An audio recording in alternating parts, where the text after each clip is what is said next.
passione che ci accompagna fino in fondo, quando le emozioni si fanno più forti, quando è il momento di giocarsi tutto. Viviamo insieme un grande finale di stagione con la forza delle connessioni. Lega Serie A e Team presentano la Primavera Team.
Che diventa questa sera, tanta che diventiamo, godiamoci il momento che sta un po'. Ed è così bello, che mi dici? Che diventa che poi una reazione insolita, sotto la bottiglia dopo mi innamoro, che diventa cosa siamo.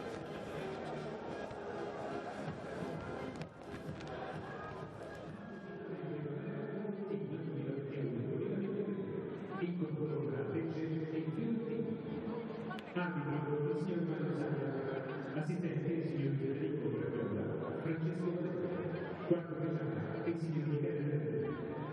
La formazione della Fiorentina con il numero 30 Tommaso Campionato, con il numero 4 Lorenzo Lecce, con il numero 7 Cino De Mazzo, con il numero 9 Roberto Conosci, con il numero 11 Mirko Pisello, con il numero 12 Mirko Pisello, con il numero 13 Nicola Cassa, con il numero 28 Nominati, con il numero 33 Giorgio con il numero 37 Pietro Dorso, con il numero 44 Giorgio Saccia, allenatore Alberto Milano.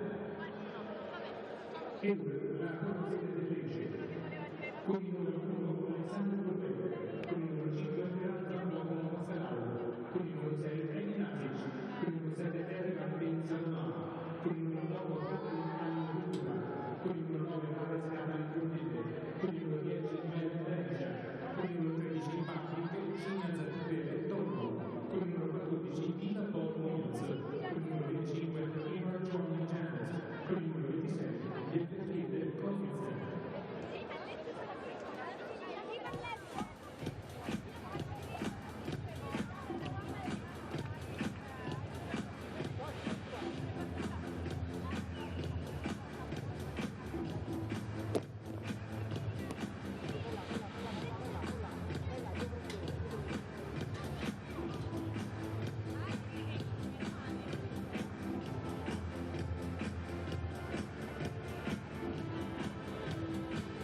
poi si ferma, dopo non va più.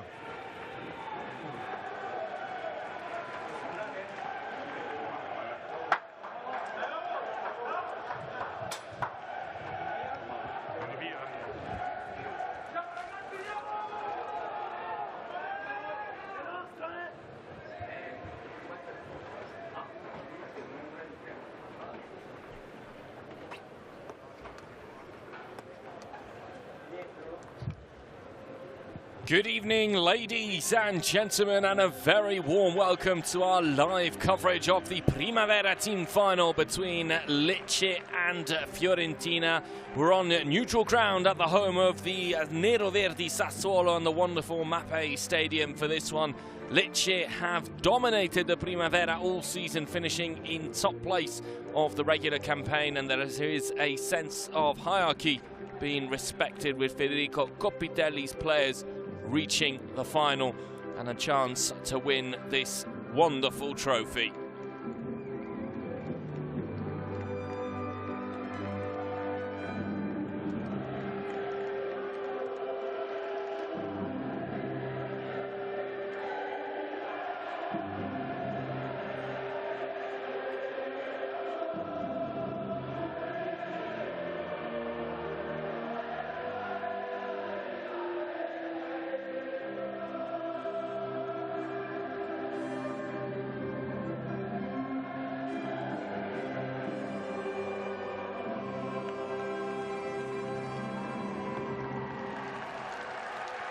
The stage perfectly set between two teams who will be looking to make history in their own right. Fiorentina, the last time they won this tournament was 40 years ago in 82-83. Lecce a lot more recent for Lecce, who won the trophy back in the 2003-2004 season and 2002-2003. Back-to-back wins for the giallorossi at that time, with some players that went on to mark Italian football: Mirko Vucinic, Valeri Poshinov and Graziano Pelé. Some of the players who played in that Lecce side. Here the opportunity for the two captains, Katalin Vulturar and Dimo Krastev, to go through the pre-match requisites with the referee for this game. It promises to be a really fantastic match of football between two sides that have been stunning in their own right. Just an idea of how things finished in the regular season: Lecce top with 65 points. They did lose to Fiorentina at the tail end of the campaign, when more or less the top position was already in the bag for the giallorossi. Fiorentina finished third, however, ending the campaign very strongly with 4 wins on the trot, including one on the final day of the season, 2-1 against Juventus. And then in the playoffs themselves, Lecce had a direct ticket to the semi-finals, where they beat Sassuolo. Here is the manager of the Lecce side, Federico Copitelli, looking to lead the Salientini to glory and to victory. And with Janet there in midfield, the Irishman, one of the more experienced players in the team. From Fiorentina's point of view, they played out a 3-3 draw in one of the most spectacular games of the season for Alberto Aquilani and his players. Fiorentina threw against Roma because they finished higher than the capital side in the regular season. But everything's set here for a great game of football. The ball gets rolling. It is Fiorentina who kick us off from left to right. The final of the Primavera. An opportunity for both these teams to win the Scudetto. Lecce against Fiorentina. What an occasion for both sides' players, who will be hoping to break through into the first team for some of their next campaign. Lecce, who could cap off a truly remarkable comeback after finishing just above safety last season.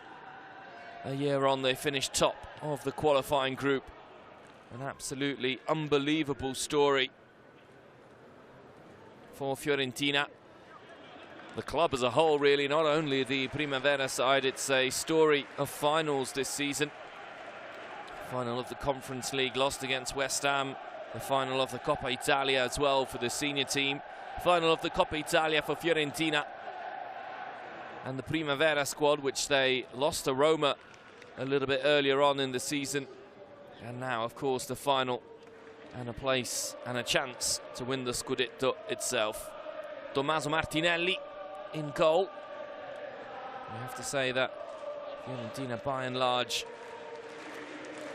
have got plenty of young Italian players who are featuring here. Pedro Comuzzo is one of them.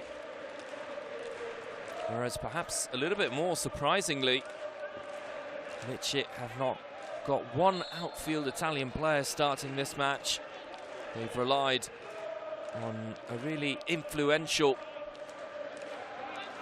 influx of players from Romania, none other than their star striker, Ales Burnete,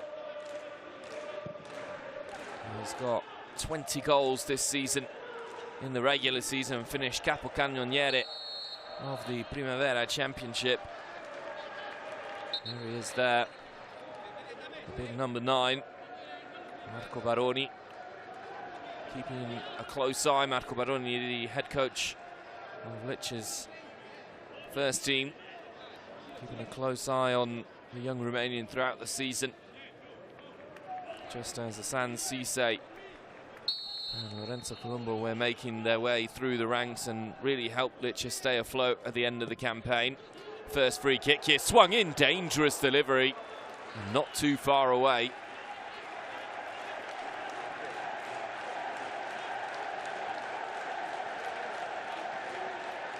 Take a look at this one again. Beautifully delivered by Vulturar. Comuzzo. Blocked high up the pitch by Saloma.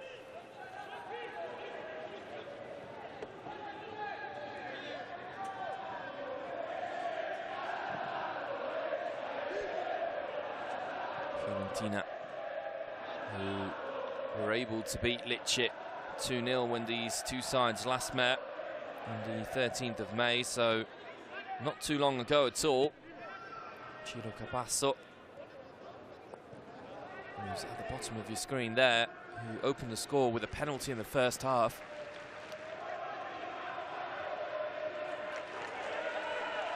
And then a second goal by midfielder Lorenzo Amatucci. One of two goals for Amatucci this season.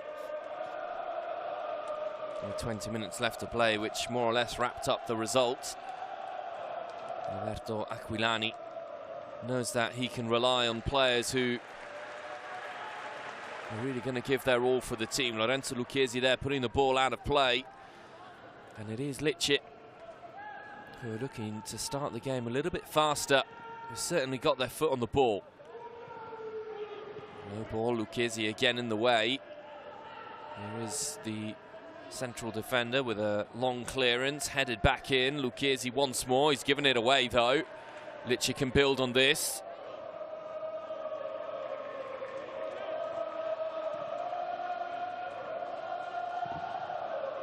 And the crossfield ball, looking for the run of Henry Saloma.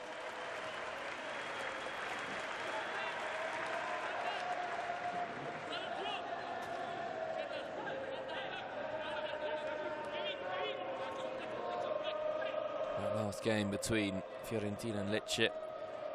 Fiorentina captain Dimo Krastev was actually sent off for a second yellow card very early in the second half, but the team showed good resilience to see out the win, and not only see it out but add a goal later on in the match as well.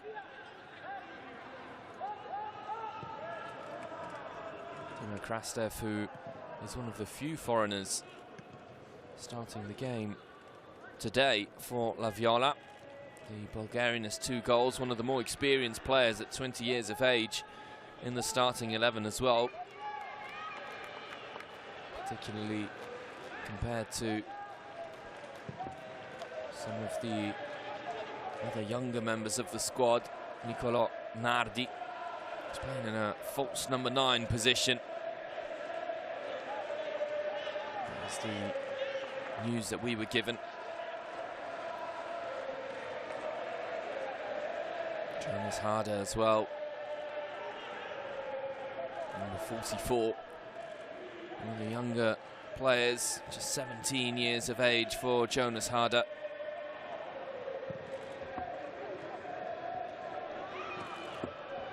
There's one back here.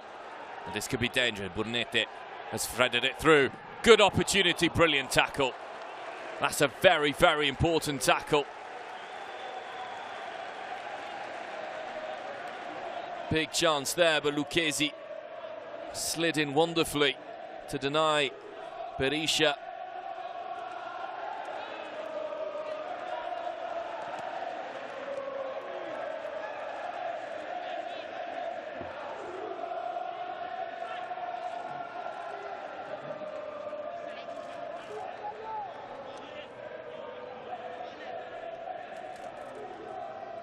Corner comes in. Decent delivery. Nobody really made it theirs.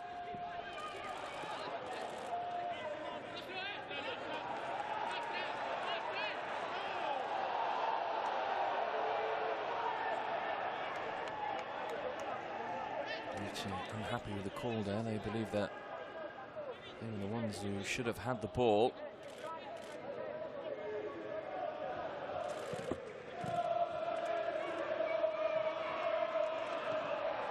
A slip which allows Paul Munoz to come away with it. Corfitsen dispossessed, and for the first time Fiorentina might be able to put something together through their star man Filippo Di Stefano. Comuzzo. Harder. There's the captain, Dimo Krastev. Harder again, a little bit of space for him. It's a good presto on the other side by McJanet. McJanet, who has the particularity of being particularly active in the heart of midfield.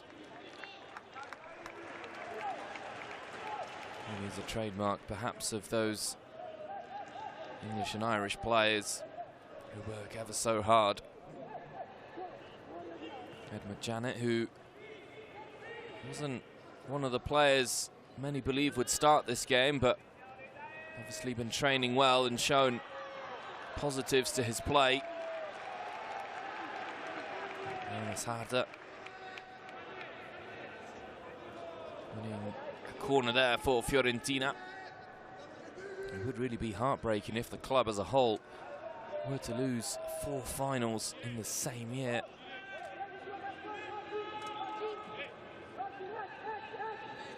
For the male team, it would be particularly disheartening. Here's Lorenzo Amatucci, swings that one in, headed away comfortably by Saloma.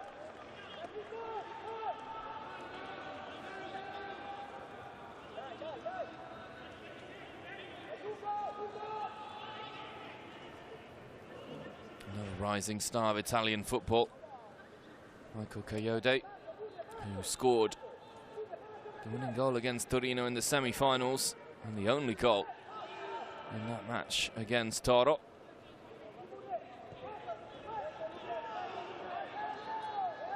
Almost 10 minutes on the clock here at the Mappe. Both sides yet to work the opposite goalkeeper. Lecce have possibly come closest with a shot blocked on Berisha. And the first free kick there given by the referee.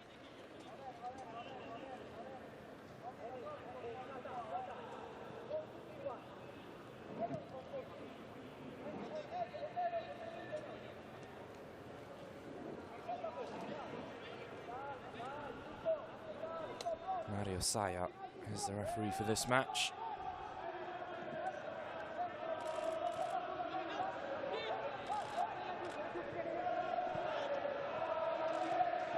Patrick Dorgu comes from a family of footballers, the Dane. Very active player as well. Jonas Harder might have made a mistake here. And the last player you want that to be given to is Jonas Burnete, the Romanian there, straight through. And there was a hint of a fact that that could be conceived as a back pass. That's why the Lecce supporters are unhappy. And Saya believe that they could play on. But the Giallorossi's press at the moment is really troubling Fiorentina, who are struggling to pick out their more creative players. Di Stefano in particular.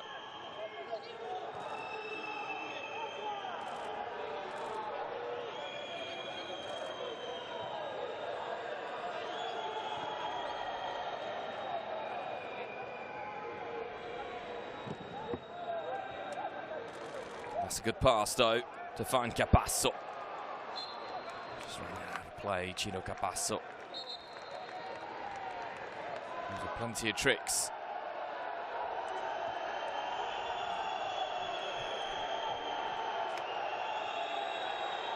So asking Federico Copitelli to keep a lid on his emotions. There's of course a lot at stake between these two sides.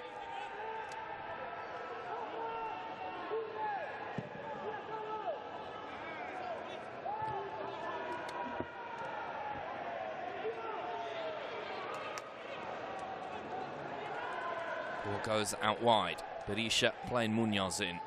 Munoz's cross, couple of players there, Saloma one of them. A little bit nervy there by Comuzzo. Lecce ball. Lecce pressing and pushing.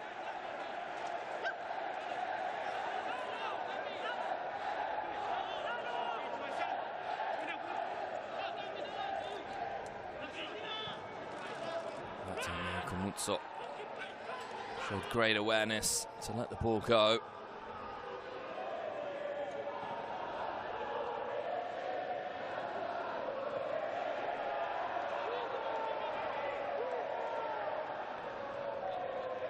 Jonas Arder.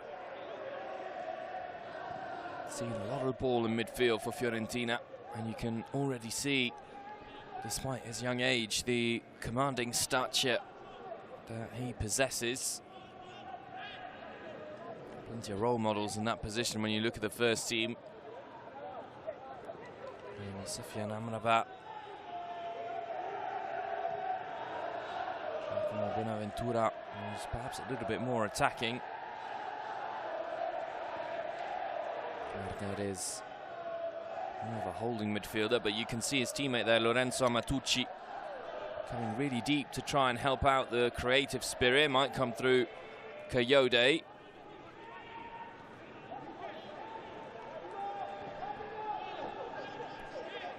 Doing well to keep the ball.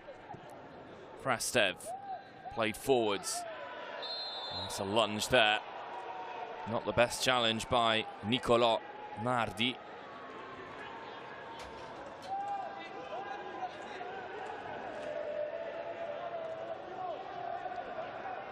Definitely caught Berisha right in front of the referee, but the referee just stopped Nardi from getting to the ball. Didn't get his positioning particularly right.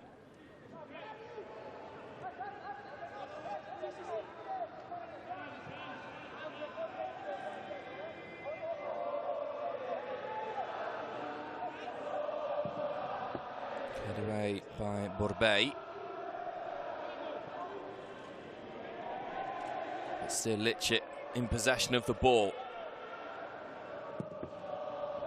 Once again, Borbei away, looking for his compatriot Burnete.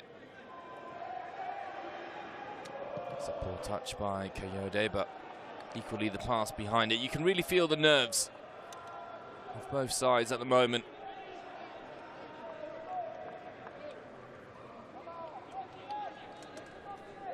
Massive occasion, and the football perhaps indicating that both sets of players are struggling a little bit at the moment to cope with the implications and the importance of the game. It's a good touch there by Dorgu.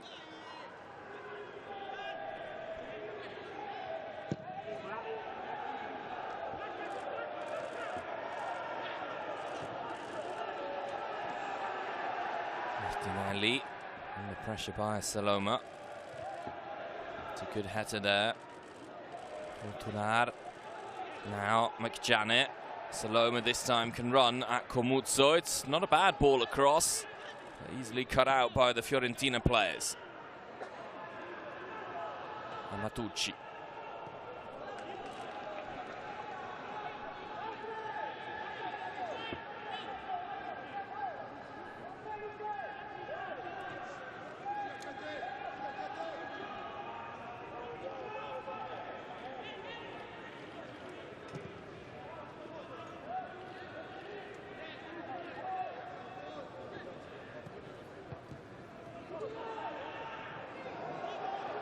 Now an opportunity for Burnete. Good ball. McJanet. McJanet driving. The referee says Fiorentina defender won the ball and did so again. Michael Coyote.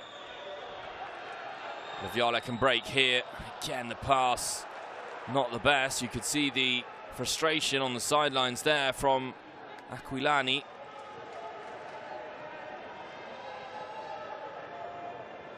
Tried his best to give a little bit of support to Tommaso Berti, who was the one who lost the ball. Muzzo with a good tackle. Here is Berti. Back to Krastev.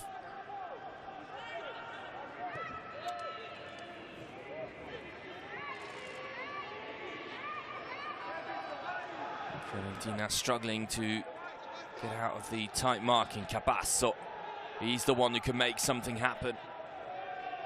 4 goals this season for Capasso, but a lot of quality in those feet for the Italian.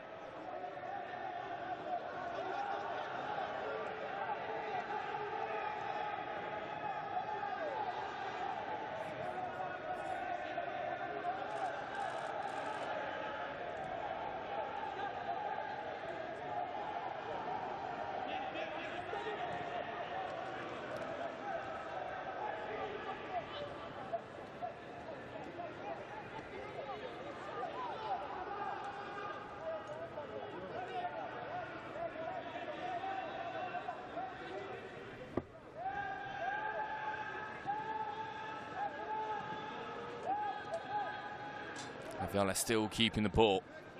Di Stefano asking a lot there of Coyote.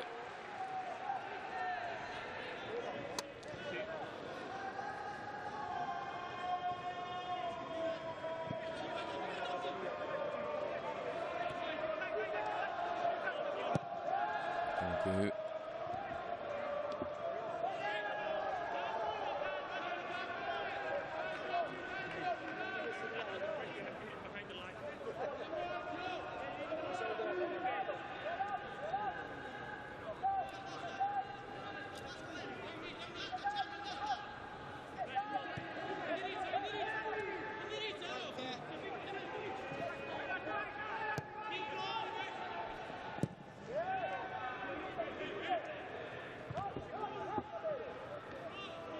Berisha wins it back in midfield.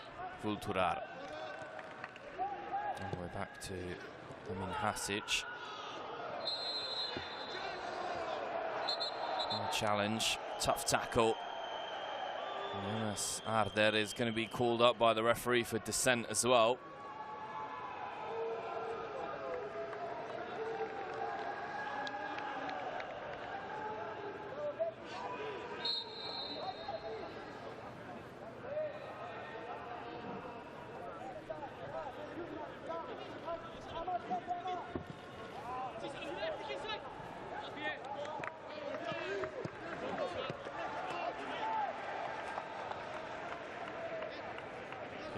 So he can take charge of the throw-in.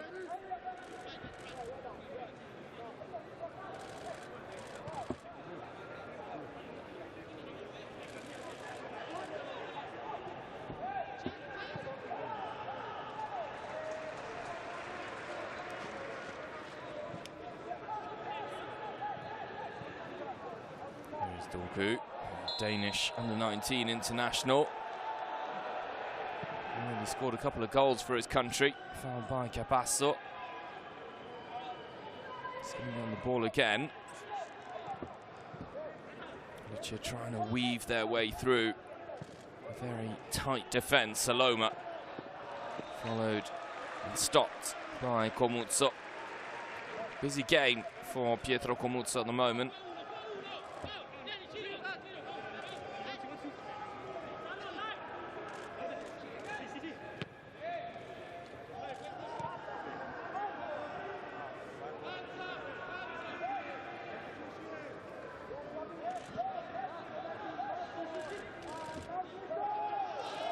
Worked well again here. Vulturar. Berisha. There's Van Pascalau. Now Hasic. Striking the ball around Lecce. Frustrating the Fiorentina players. And it's really good play to engineer some room. And it goes all the way across to Saloma. Just can't keep it in play. But a wonderful passage of football which shows the improvement there's been under Federico Copitelli this season, who's managed to bring in players who have had an impact on how things have gone. Keep talking about Patrick Dorgu, but he is one example, the Dane. Joined in July 2022. With a contract that runs until 2027 with Lecce. One for the future. There are other Danes, of course, in the Giallorossi setup. Morten Hjulmand, the captain of the senior side, one of the most famous, of course.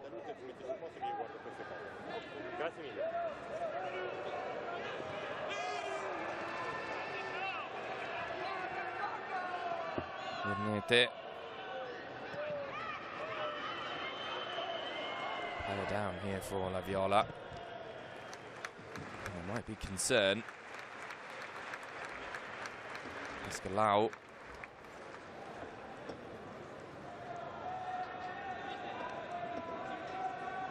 Lucchesi was the one who'd come forward. But this was housed well by Emin Hasic. The Swede in with a tough, rugged challenge, but a fair one according to Mario Saya.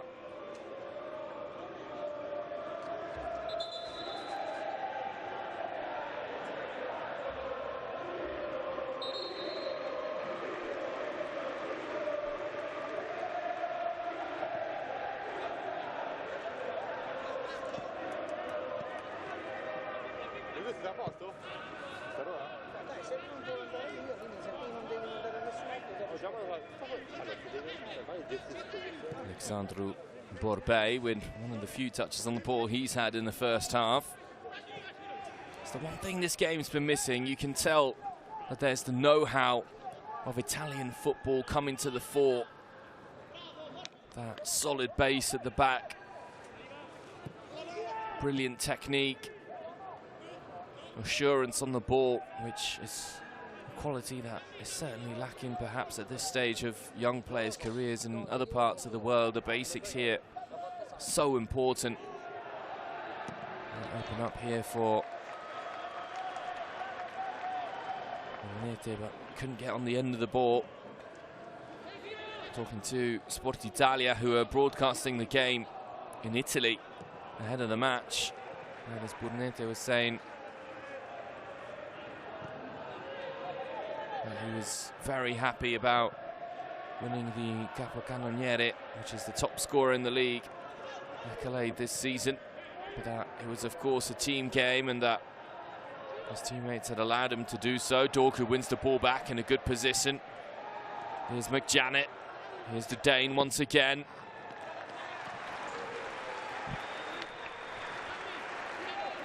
Really solid performance at the moment from Komutsu. I've said it a few times. It might not be the last either. He's stopping everything that's coming down his side. Fiorentina's number 37. And he's got some very tricky and dangerous players around him. Dorgu's one of them, but Henry Saloma, who's always full of running. Saloma, 5 goals this season, and he often is allowed to get in pockets of space. Here, though, it might be Amatucci who can initiate the counter-attack for Fiorentina. Yode wants the ball. Here's Di Stefano. Di Stefano, dangerous cross. The touch takes it to Capasso. Ciro Capasso tries to make a little bit of space for himself. Still going. That's the ball go now. Lucchesi works it out wide. Amatucci. Good covering by Pascalau.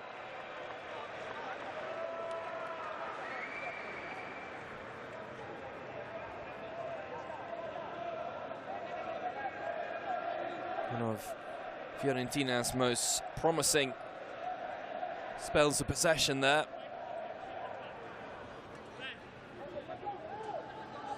Just a reminder of the rules as well. Unlike the professional playoffs and playouts, it is not position which determines where you end this game. If it were to finish all square after 90 minutes, we'll go to extra time and then penalties. And if it is a good game as it's shaping out to be, then why not?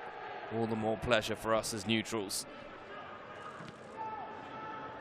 Good idea. Alicia wanted the referee to allow play on. Hasic down, along with Jonas Harder.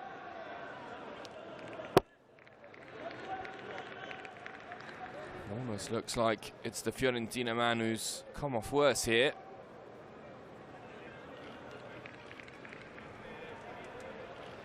Looked like an innocuous collision, really.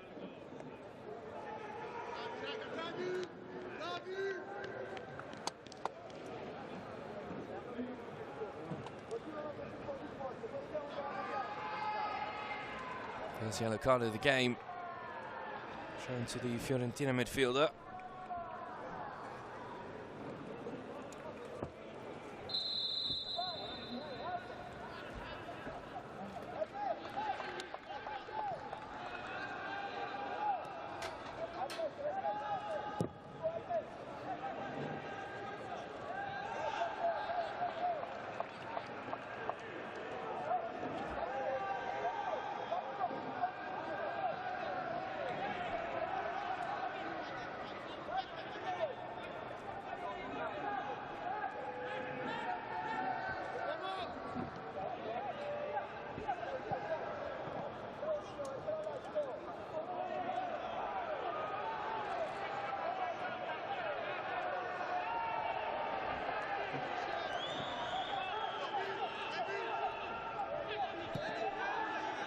Lecce is still managing to hold on to the ball well.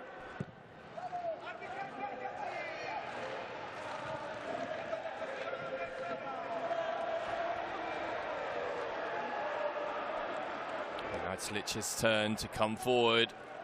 Can they threaten here? And getting one back. It's that final ball. That little bit of quality in the final third that's missing at the moment for both sets of players. Berti. Passer for once had gotten the better of Dorgu. Unable to keep the ball in play afterward.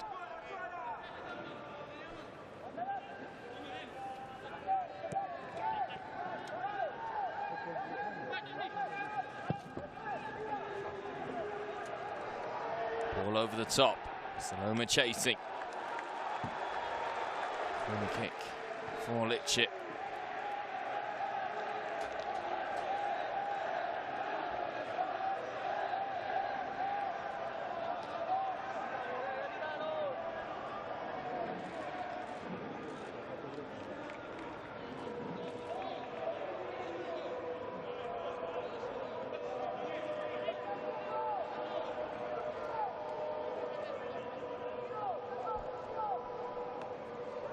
Vultura swings it in, cleared away at the front post. That's a foul by Vultura.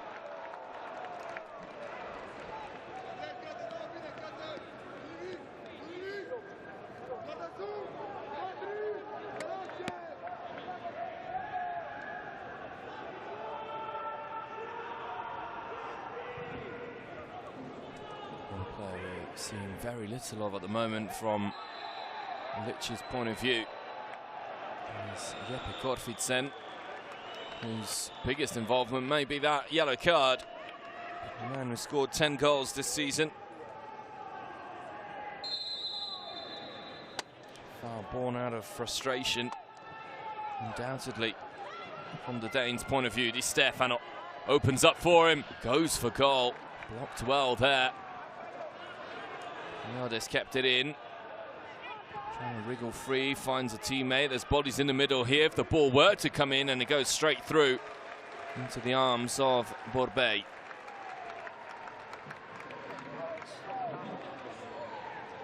It's very apparent that the size difference is impressive. Lecce's player is much bigger than the Fiorentina forwards.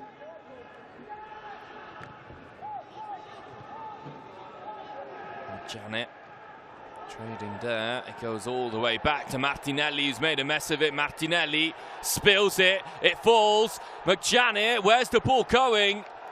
Referee allowed played on all the while. Huge moment of confusion from Tommaso Martinelli, which could have led to a comical goal from Fiorentina's point of view. Huge sigh of relief from Alberto Aquilani and the entire Viola staff.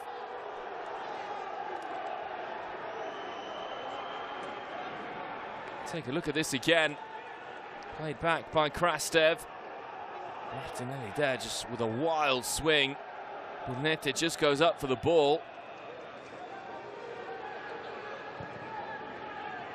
Good goalkeeping afterwards by Martinelli, you've got to say.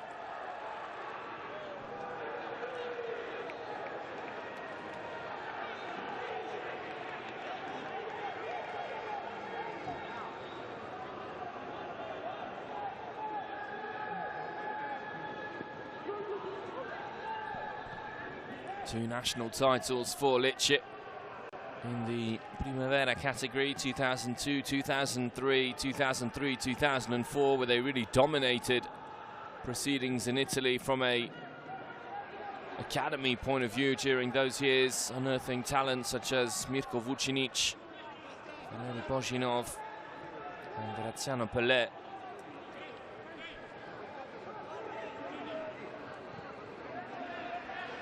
Three of those players with some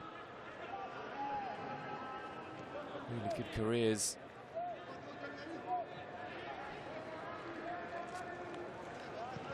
Fiorentina just allowing the storm to pass here.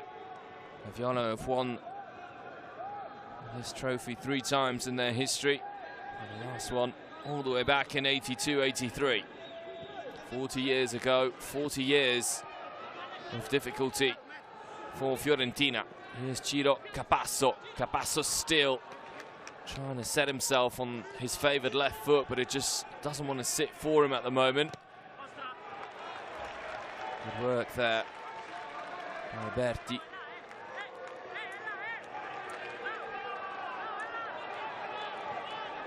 Berti looking to press, Torgu under pressure. Capasso's won it back. Ball played in early, Amatucci. Amatucci still. And it's good play again to win the ball high up the pitch. Sarder. Here's Lucchesi. Ayode.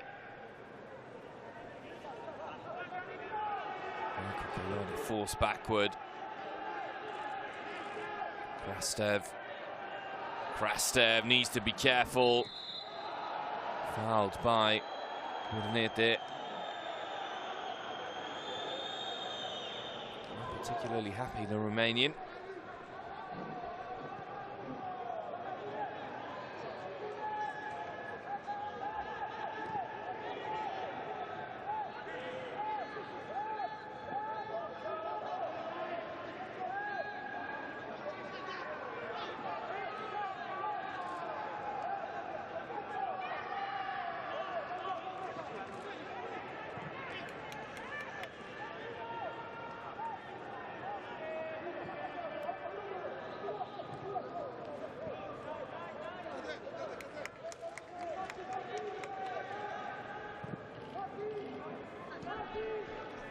Who made a very shrewd decision to hire back. A man who had led them to so much success in terms of finding players at a young age and exploiting them. Pantaleo Corvino, a master really at unearthing some fresh talent, and that's something which was clear to see here. This campaign with plenty of arrivals from different countries.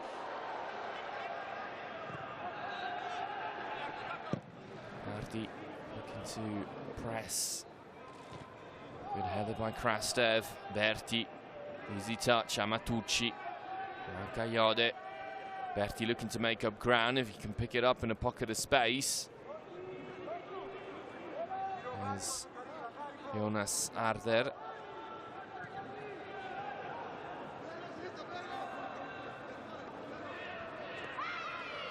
Gliding forward, Di Stefano.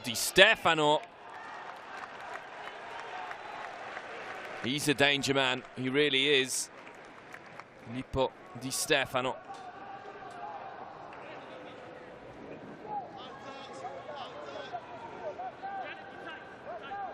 Aquilani looks a little bit perplexed.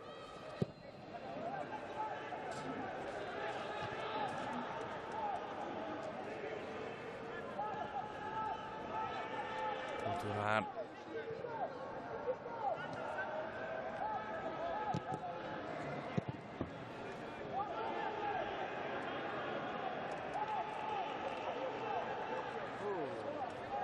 Di Stefano, who did play for Fiorentina once in Serie A last season. Very brief appearance for him. Dorgu under pressure by Cabasso, who's very, very quick. So's Dorgu, and he's got plenty of power as well, the Dane. Comes away from that encounter rather unscathed.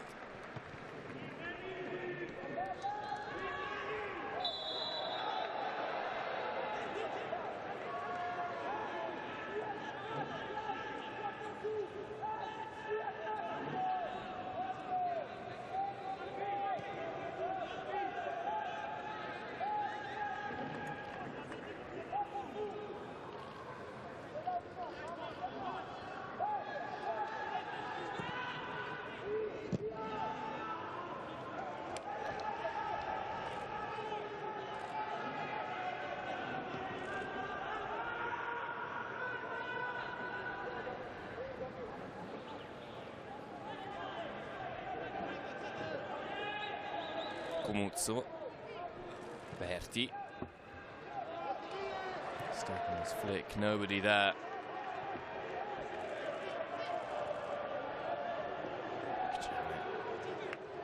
Lecce's dominance in terms of possession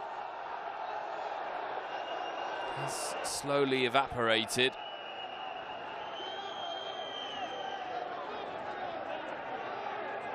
As the half has gone on.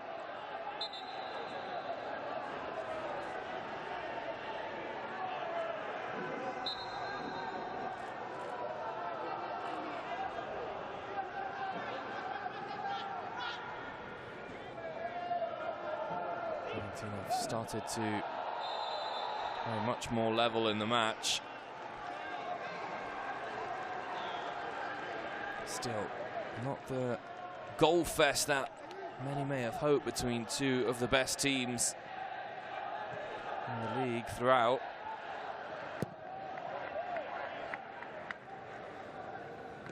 Got to say that the two highest scoring teams in the regular season, Juventus and Roma. Shot from distance there, which leads to nothing from Berisha.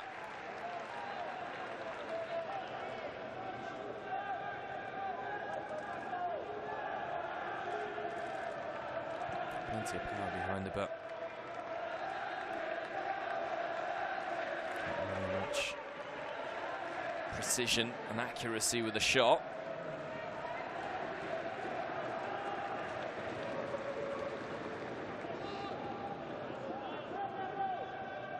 16 players in Lecce's squad playing for the national side, which is a pretty impressive number. Here's McJanet. Saloma, Henry Saloma, waiting for support. Saloma tried to go the long way around and lost his footing, tried to do a little bit too much. And again, some very, very good defending. A good head on his shoulders. Roberto De Zerbi, the Brighton manager, in attendance here.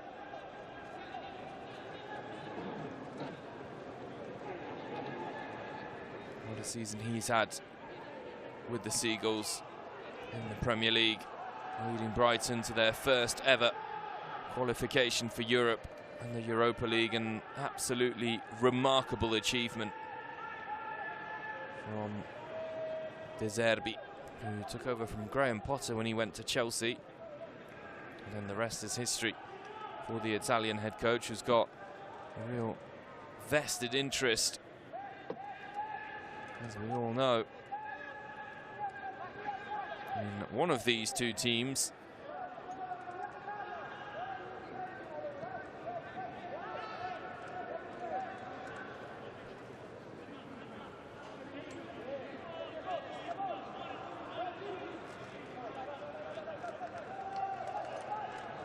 Zerbi, former Sassuolo manager and head coach. Keen to watch this one from the stands. Born in Brescia, but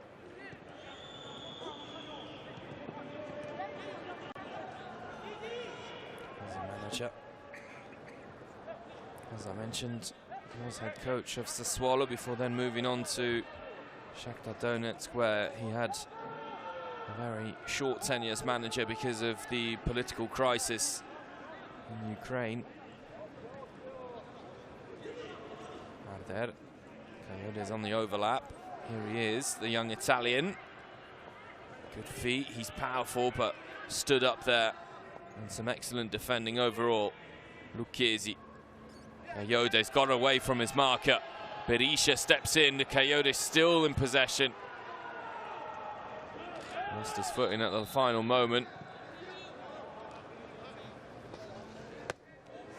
To be careful there, could easily have been a yellow card for a needless tug on Berisha's jersey.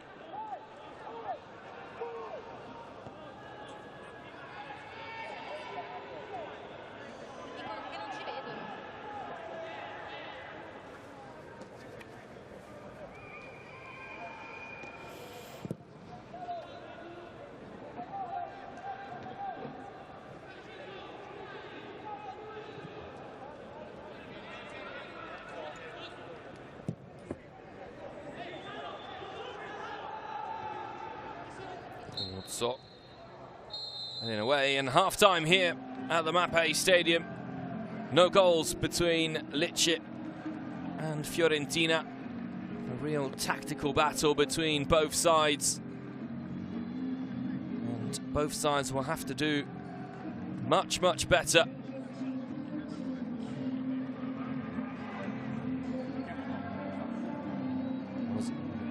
There was a mistake there on our graphic, just to make sure it is 0-0, not 1-0 to Lecce. Got me confused for a moment. But the match, which is set to resume in fire after the break. Do stay with us, ladies and gentlemen. Plenty more action after half-time, and we'll be back in a very short break. Stay with us.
Welcome back, ladies and gentlemen, for the second half of the final of the Primavera team between Lecce and Fiorentina. It is all square at half-time between the two clubs, 0-0. Not too many chances, it has to be said, not too much action in the first 45 minutes, but a real tactical battle between the two sets of players.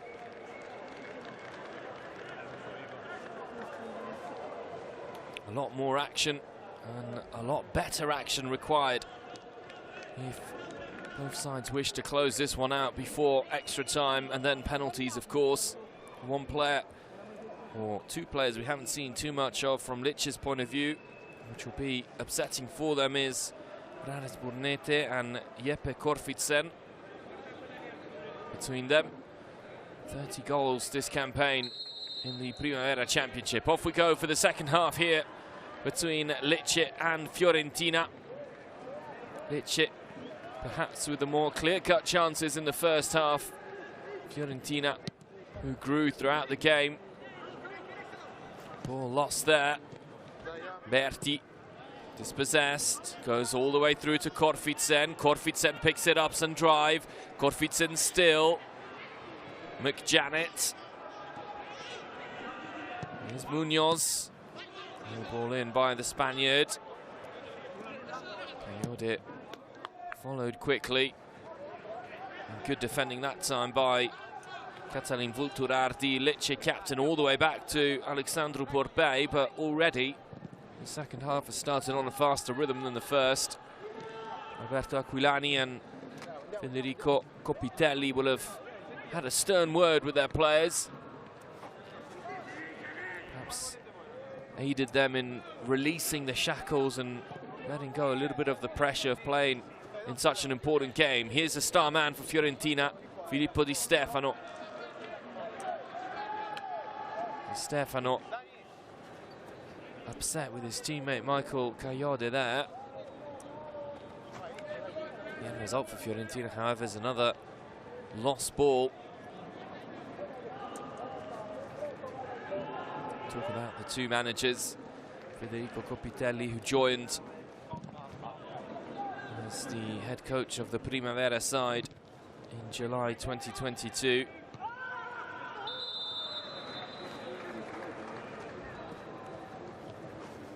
Player down. Message. Just like that. And Nicolò Nardi.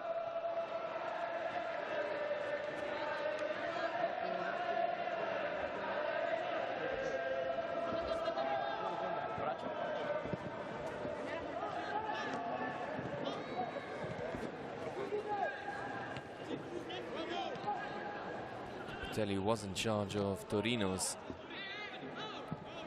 Primavera side, the under-19s, up until now.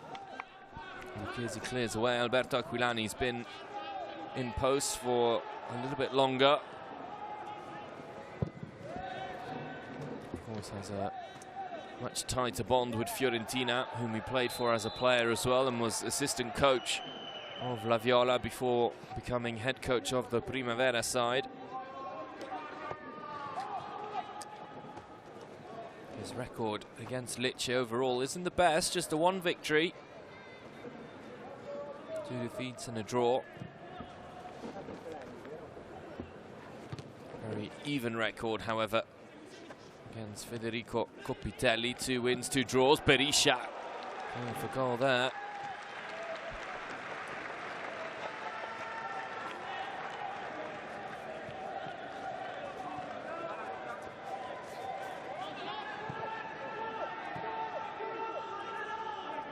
First time Berisha chancing his luck from distance. He has got a wonderful boot on him, the Albanian.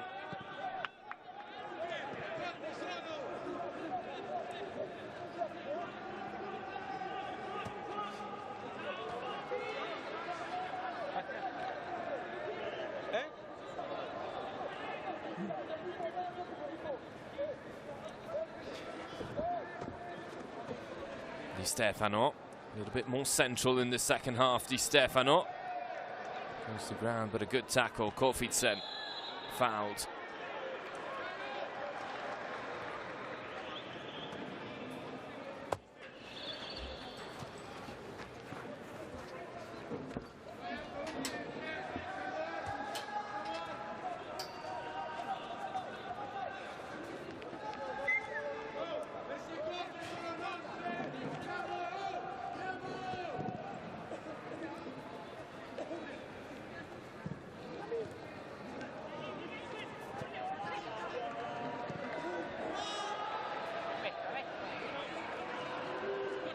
Munoz. Berisha. Nicola Nardi, who's not really a centre forward, more of a midfielder. Fiorentina's number 28. Focal point has been missing for La Viola.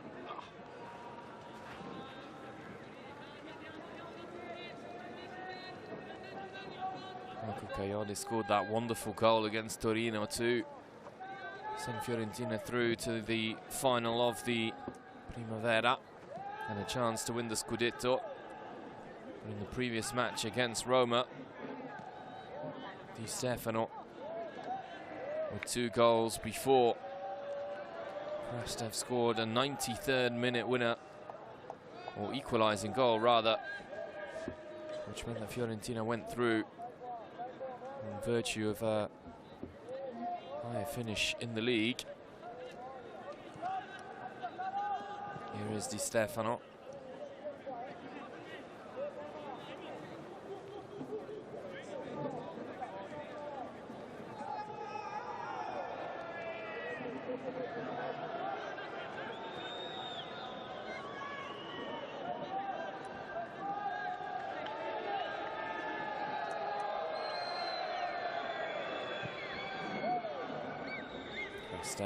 Di Stefano. Gameplay looks to try and get him a little bit more on the ball, and more often Capasso. Capasso still. Coyote can keep this one in play, closely followed by Paul Munoz. Coyote still. His cross is decent, headed away. This is better by Fiorentina. Capasso. Capasso still, appeals for handball. Those appeals waved away. Amatucci. And it's given away. Burnete tussling hard. Rades Burnete still going. And here's Korfitsen. Great tackle. Lucchesi, not for the first time, really comes up with the goods for this Fiorentina team. Just as they were starting to pile the pressure on the Lecce goal as well, Borbay hasn't had much work to do at all. However,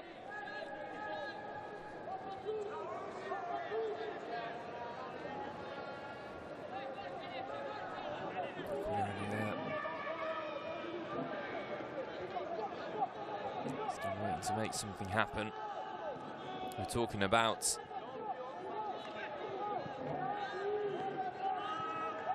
Lecce and the youth team. It's been one of the key points that the club want to put across to everyone they work with, that they will look to bring in foreign talent, the way they did with Samuel Umtiti, for example, who will be leaving Lecce at the end of the season. However, their first and biggest priority is that the club stays up and stays in Serie A and continues to challenge at this level, whether it be the senior side or the youth setup as well.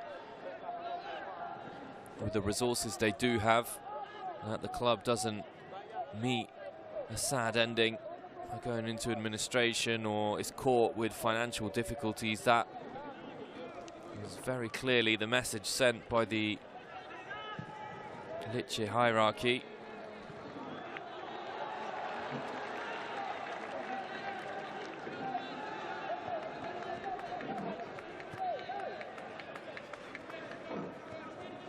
Of course, with performances the way that they have been putting in this season, Lecce's youth setup is very promising indeed. Burnete, beautiful play by the Romanian, and now the ball out wide, and that's why many believe he's going to be a first-team player next season.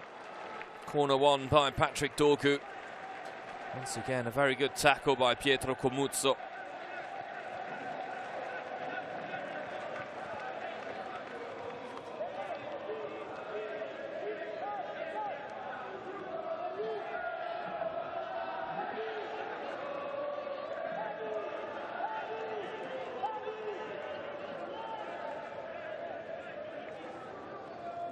Joan Gonzalez, the Spanish midfielder for Lecce, is a prime example of exactly how quickly things can go for these young players if they put in the right performances.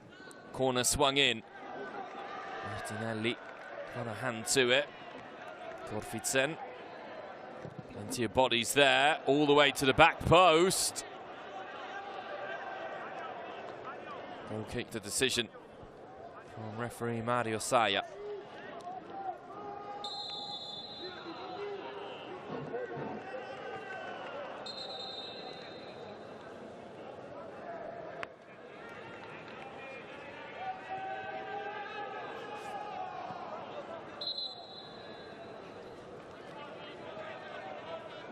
Has been talk as well that if Marco Baroni wants to leave as head coach of Lecce, Federico Pitelli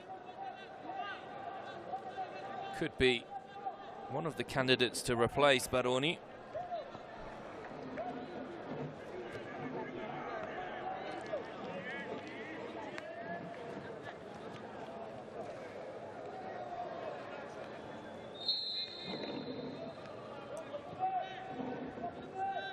But the work done really with Pitelli this season is truly spectacular for a team who saved themselves on the final day of the season and who this year were able to close the regular season in first place. Of course, there has been an influx of talent and more players have come in, but the whole mentality has shifted around Lecce, and Lecce will know that the longer they can stay in Serie A, build on youth, the more they're going to be able to compete. That's a ball forward. Nardi, as he has been all game, rather isolated.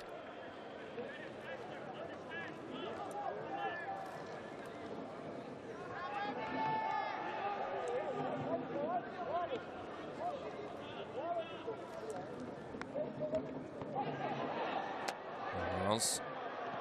Given away by Munoz. That's a poor pass. Amatucci. It.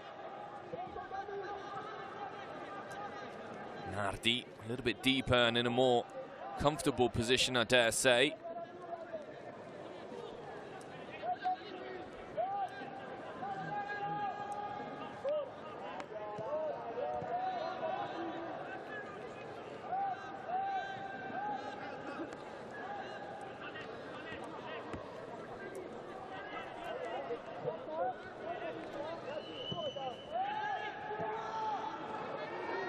Defensive work.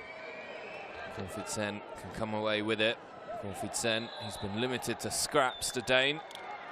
And once again, there goes the ground.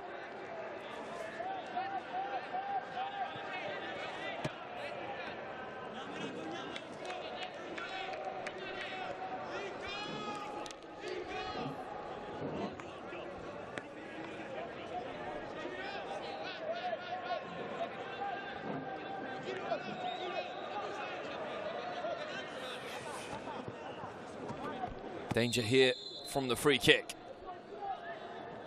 Swung in by Vulturar. Good delivery. Torgo at the back post. Can he work an angle? Good defending by Kayode. Lucchesi there. He's been an absolute rock. Lorenzo Lucchesi. It's good pressing high up the pitch. Hasic can't keep the ball in play.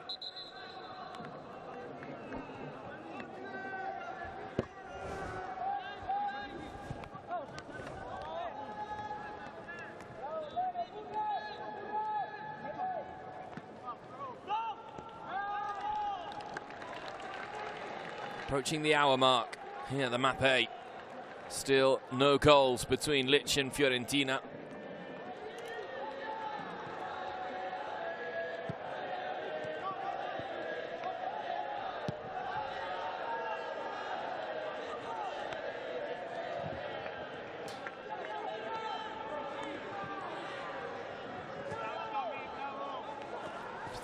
Out.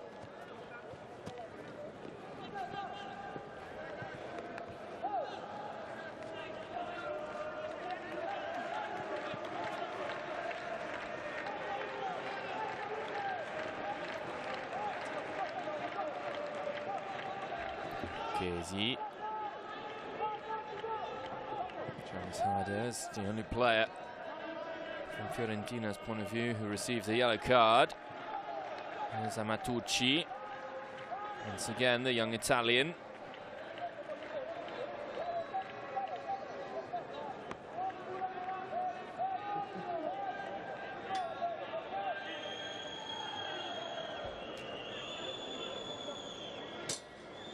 Krastev.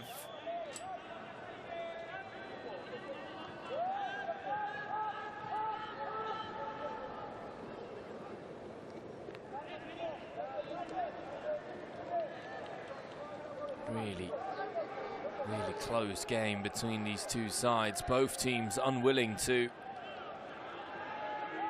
uncover themselves and take any risks. Di Stefano.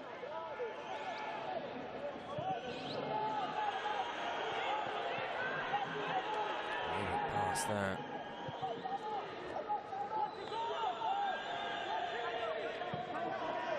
Lucchesi. Fiorentina forced all the way backwards. And this game really needs a goal just to open it up a little bit. Amatucci. Berti. And that's great play there by Kayode, who kept on running despite having his shirt tugged. Toby, though, steps in nicely. And now the ball can move the other way. Finally, a little bit of running around. Korfitsen brings it down. Korfitsen up against Lucchesi. Kayode in support. Korfitsen goes the long way around. And he's out-muscled by Lorenzo Lucchesi. Substitution here. Tocion. Nicolò Nardi is off.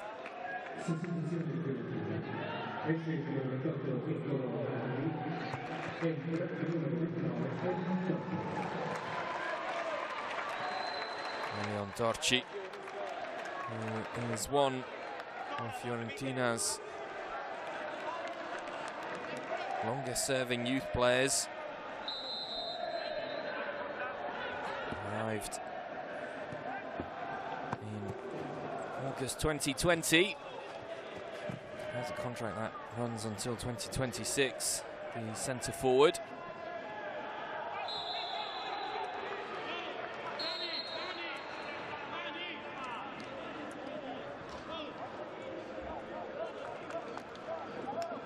Scored 7 goals this season and adds a little bit of firepower to this Fiorentina side, who will have a real focal point now in attack.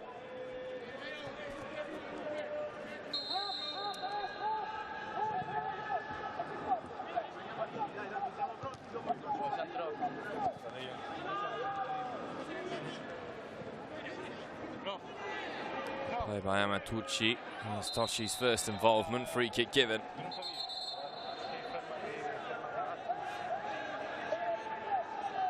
It should perhaps come as no surprise. These two sides are finding it difficult to score against each other. Lecce closed the regular season with the best defence in the league. Only 31 goals conceded. Fiorentina were right behind them with just 35 goals conceded. The likes of Juventus and Roma's under-19 sides scored significantly more than these two, but as you would expect, also conceded a lot more as well. Arda, who's really impressive. 17, the way he's carrying the ball, really is.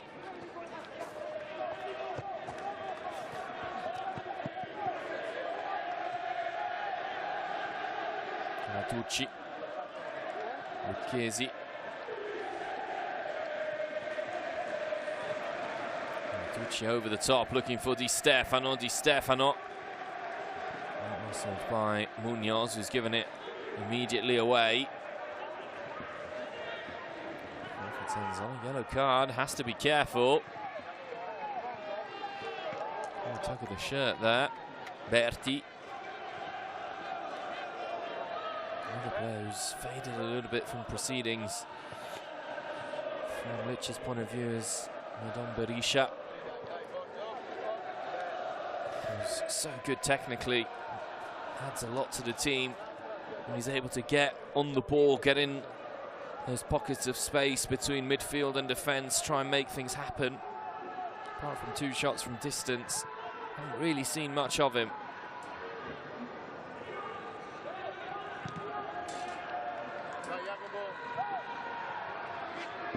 Could break open for Lecce here. Berisha has played in Dorgu. Really wild shot there by Patrick Dorgu. Long way from goal, why not? Nonetheless, good work there for Tommaso Martinelli.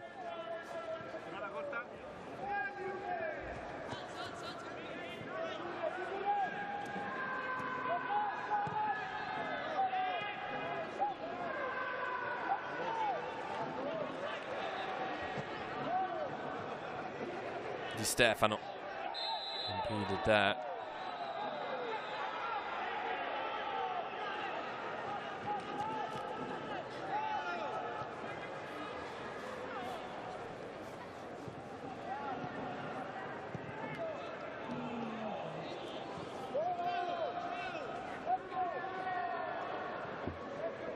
Lucchesi coming forward for the first time. Not a bad cross by Lucchesi. Dorgu. Touchy was there, trying to win back the ball. Berisha, it could open up here. Berisha, that's a good ball to Dorgu. Dorgu still. Touchy's tackle, but he gets a yellow card. Leon Tocci has been on the pitch for a matter of minutes, but he's immediately gone in the referee's book. And this game just starting to spice up a bit.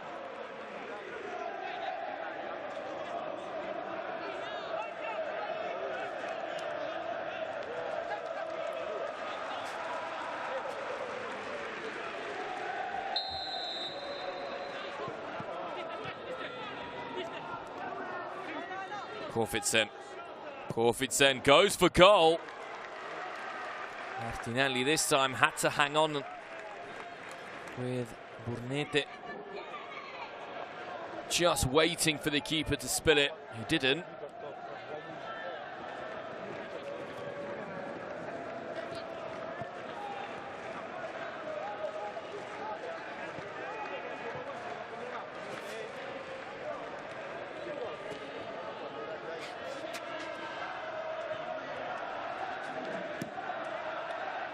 Lucchesi. Crowd starting to demand a little bit more from the players as well. Substitutes are getting ready. Also getting ready to the possibility of having to play extra time. Pascalau.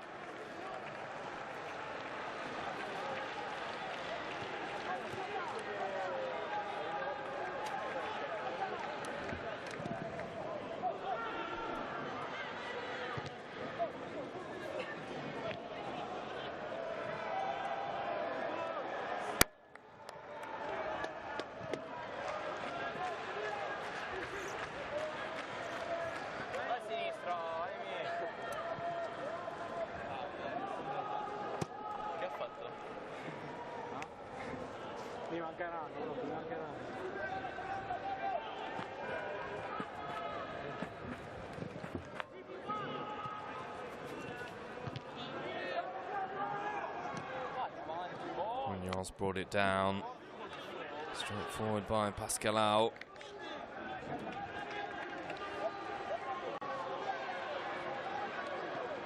Puff of the cheeks there from Alberto Aquilani.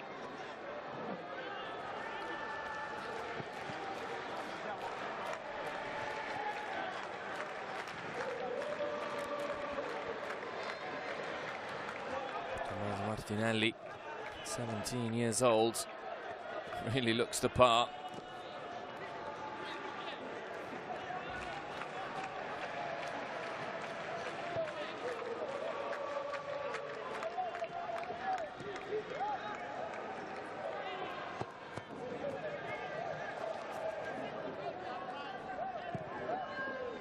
ball thrown forward. Tocci wins the header. Di Stefano can collect. Di Stefano still bundled to the ground. The referee says no foul. Munoz away.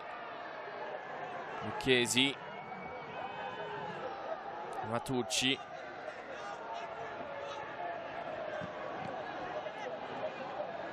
Could be dangerous here. Dorgu. Graceful pass.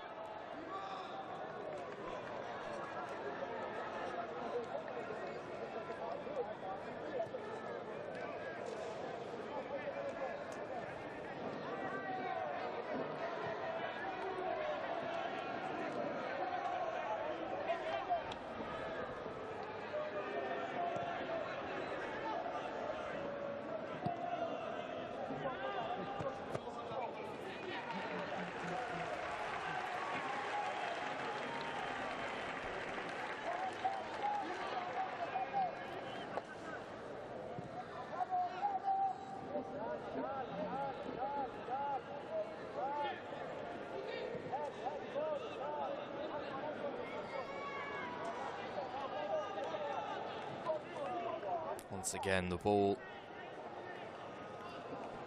goes back to Martinelli. Lucchesi. Who to be a hero here?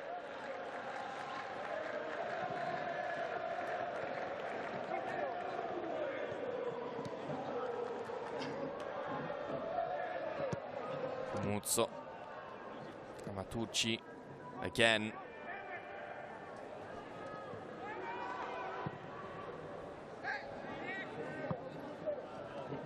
Murnete back to goal. He's very difficult to muscle off the ball. That's good work there by Saloma. Switch of play, which works. Munoz gets a little bit lucky, Munoz, but still going.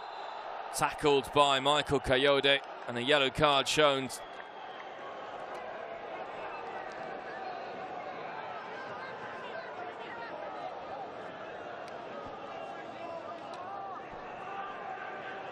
Always lunging for it there, stretching for it. With 18 minutes to go, and the size that they have in their team, you've got to say that this is a big chance for Lecce.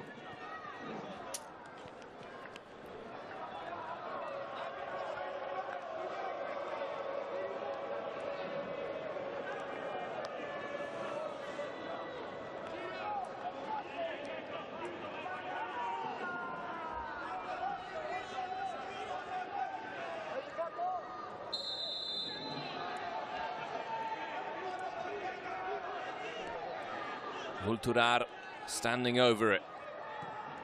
Ball goes short. One from the training ground. Vulturar had a crack. It's all the way across. It does well to keep it in play. Once again, the ball comes in here. All the way through. Korfidsen, and handball given against the Dane. Disagrees with that decision. Did look like it hit his arm. And the evidence of that replay.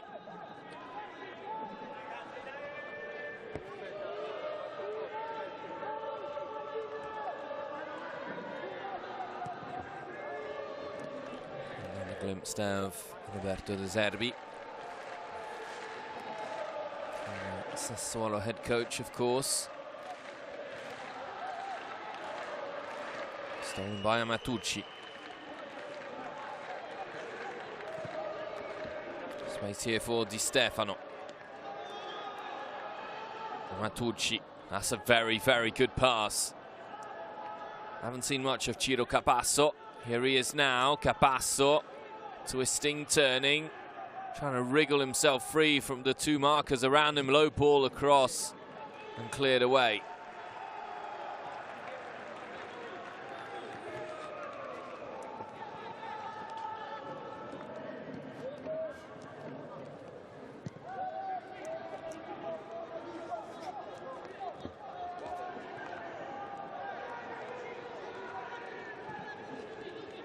Berti. He's lost out. Wolfidsen. Wonderful turn. And Lucchesi, the latest Fiorentina player to head into the book. It's 4 now.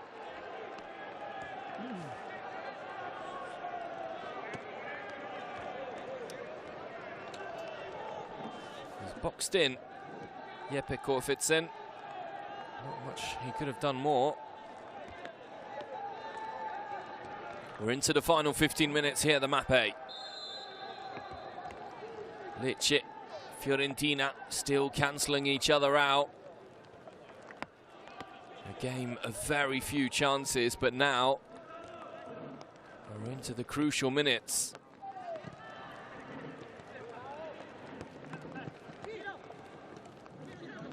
Capasso away from Dorgu's pull back. That'll be a yellow card for Patrick Dorgu. Second Lecce player to be booked.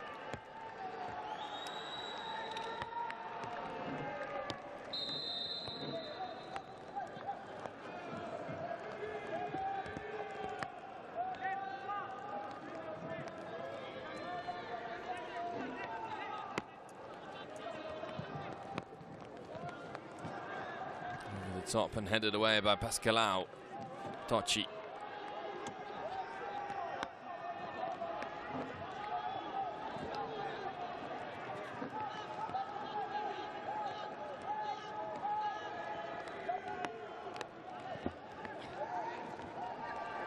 Oh, they good feet. And comes away and it's a Lecce ball.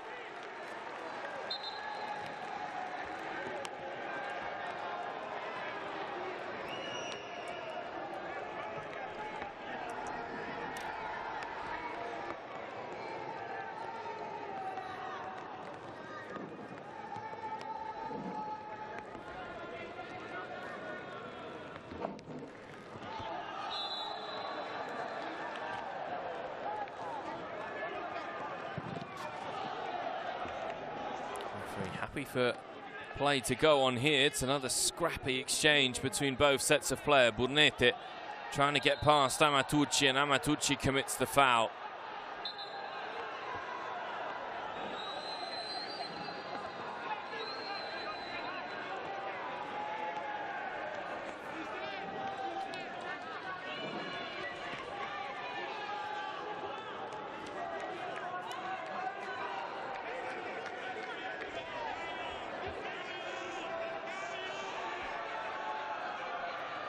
Kayode, who has dual citizenship for Italy and Nigeria. Swung in here by Vulturar. And Berti collects. Here is Kayode up against Dorgu. Two left backs, anywhere but in their own positions.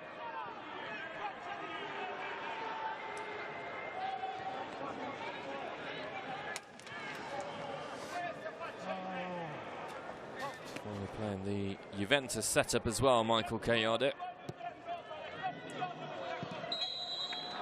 Another foul. And the referee's whistle.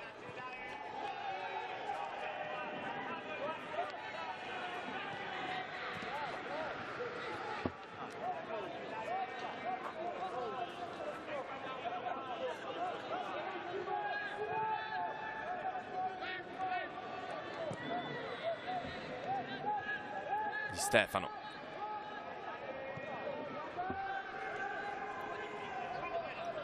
Stefano's goal so crucial to Fiorentina being where they are now. Is he the one who could provide that moment of magic? Lucchesi over the top for Di Stefano to chase. Flag stays down. Di Stefano. His cross. Muzzo. Caposso. Caposso. Goes to the ground. The referee was in front of him. Didn't see anything wrong with the tackle. Now the cross comes in. All the way through to Michael Kayod. This is a good spell for Fiorentina. Di Stefano. Patiently building here. Lucchesi.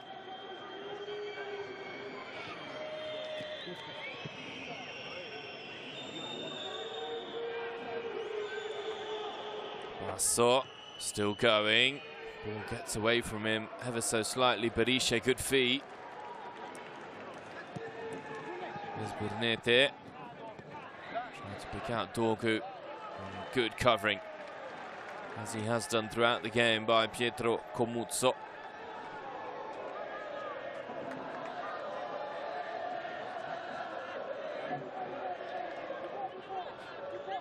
And a bit more space starting to appear in midfield.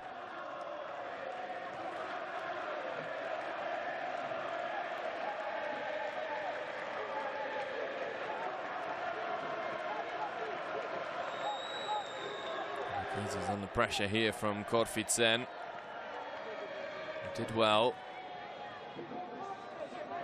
It's good strength shown by Kayode. Referee once again gives a foul against the Italy under-19s man.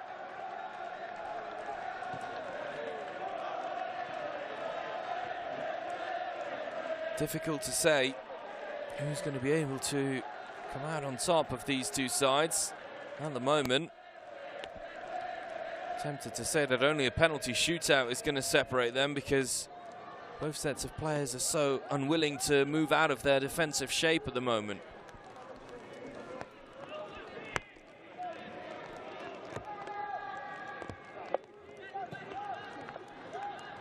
Di Stefano. He's hacked down there by Hasic.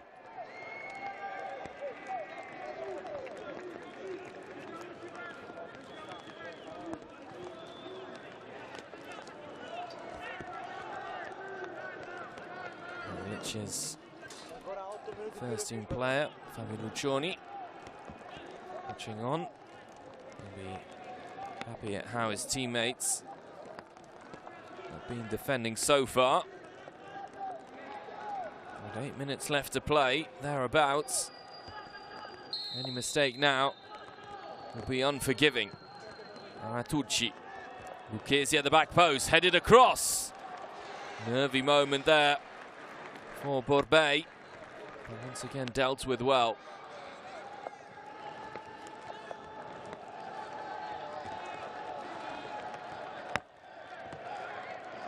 Header won by Lucchesi.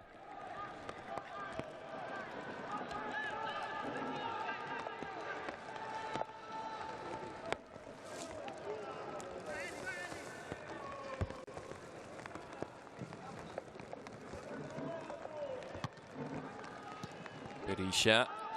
Burnete goes down. And ball given. Krastev has done an excellent job of containing Carles Burnete for most of the game.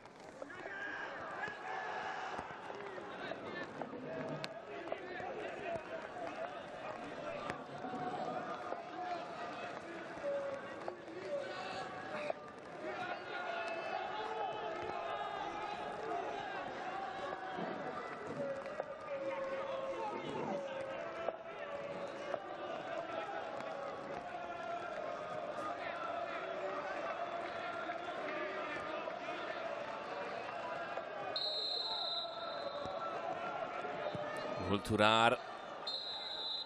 Play it down.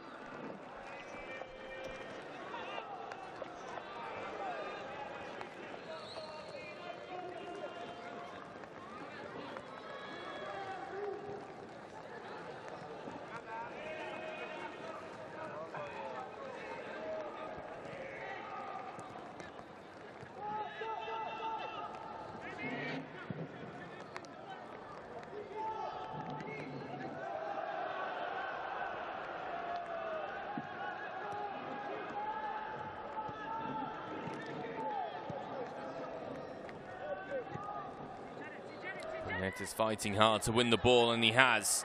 Here's Ed McJanet. He's possessed immediately by Amatucci. Capasso.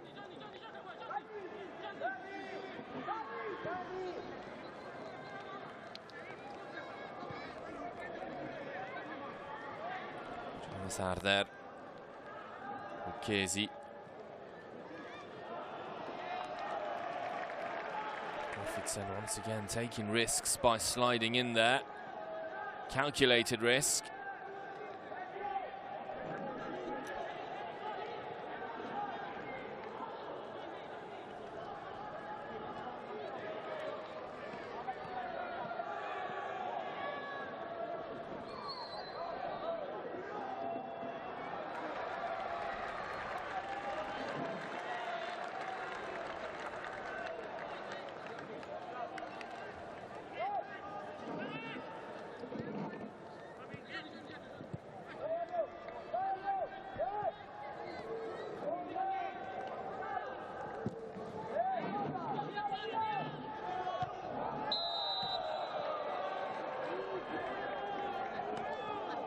The minutes slowly ticking away here at the map 8.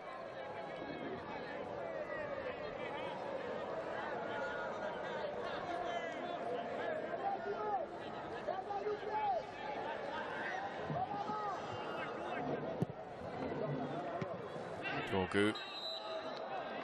Ball given against the Dane. Truth be told, the pass was fired into him. Saya didn't make any hesitation there. First substitution for Lecce. Ed McJanet makes way in the heart of midfield. The Irishman who faded a little bit as the game went on.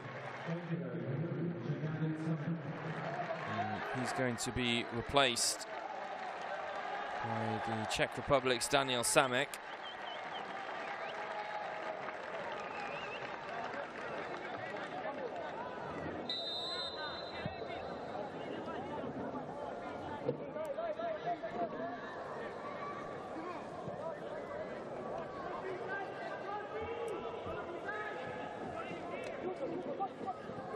Lucchesi, all the way back to Martinelli.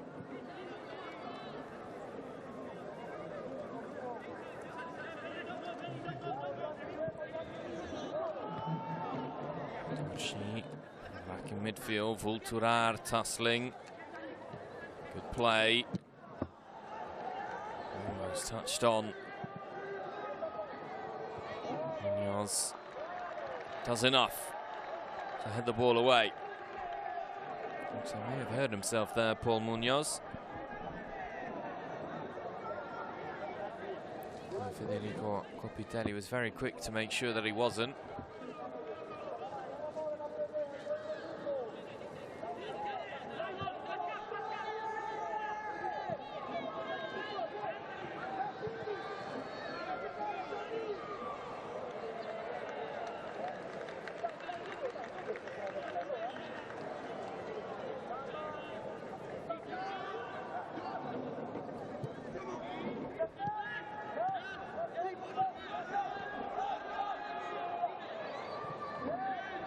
That's a good ball. Tocci. Comuzzo. Capasso.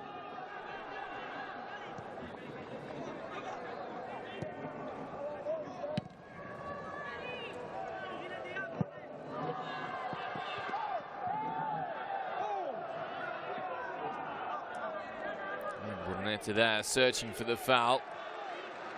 He's never going to get it. How much more energy has Burnetta got as we approach added time at the end of this first, or second half rather? Di Stefano through, straight into the hands of Borbei.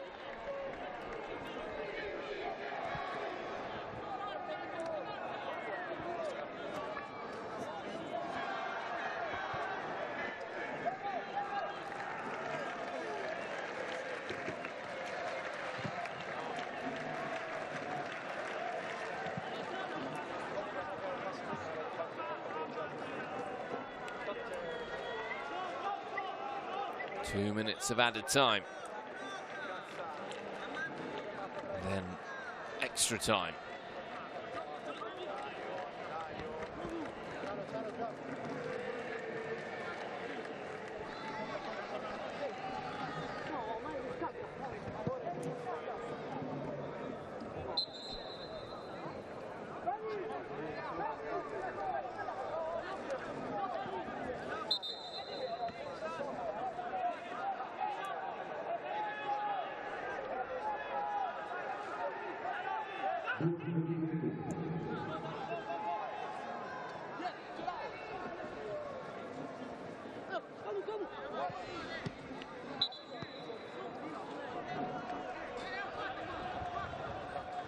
Final chance of the 90 minutes.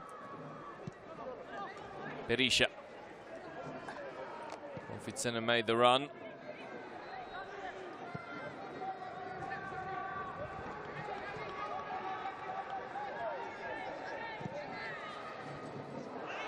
Samek. Korfitsen still.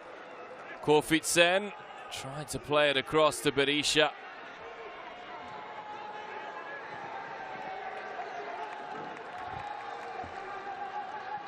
Still in play, Di Stefano, Tocci, Coyote.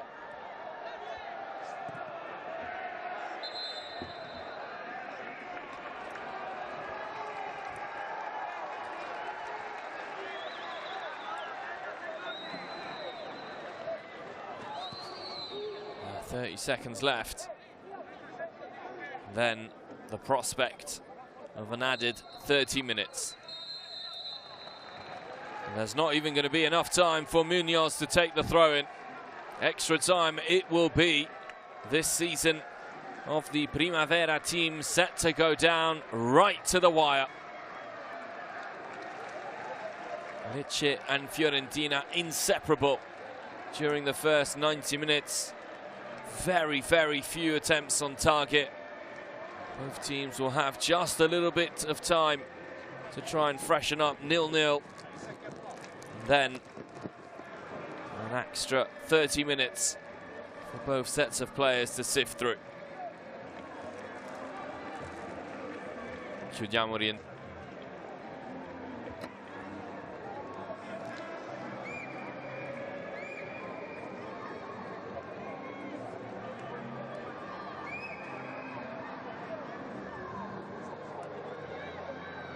Roberto Aquilani to give his players the correct instructions, the right advice, make sure everyone stays loose. There's some tired legs out there, tired bodies.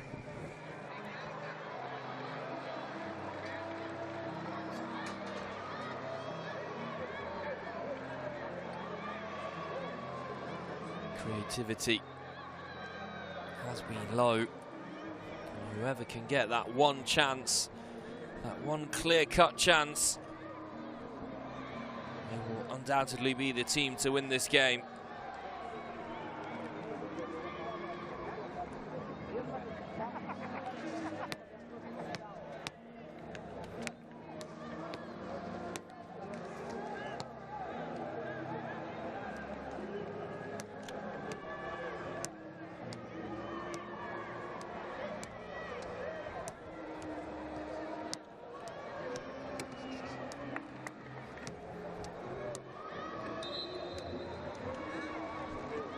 Referee immediately calling everyone back onto the pitch to carry on here.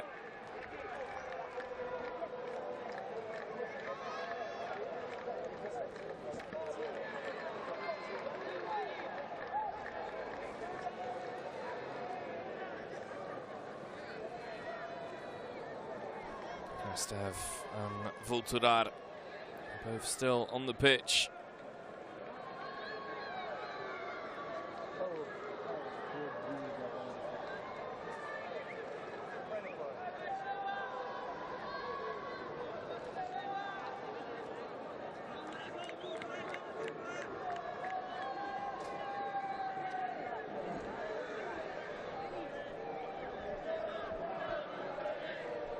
Not easy.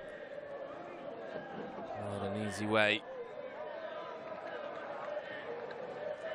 to finish off the season. The tension there for everyone to see, that's for certain.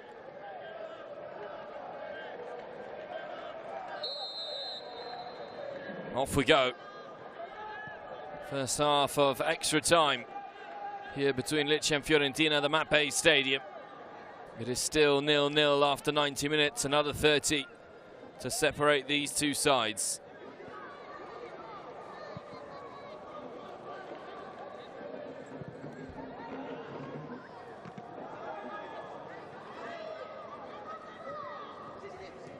Dorgu, that's a good pass.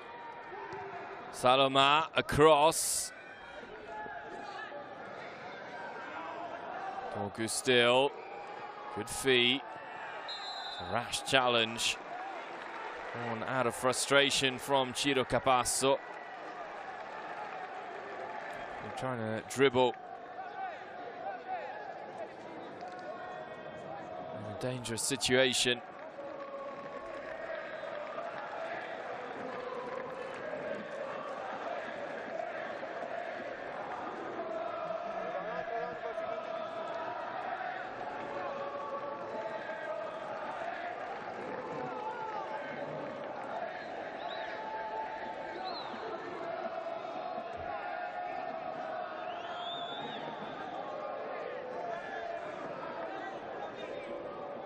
Immediately an opportunity here for Lecce to apply the pressure on Tommaso Martinelli's goal. It needs a good delivery. Swung in. A rather theatrical dive at the back post there.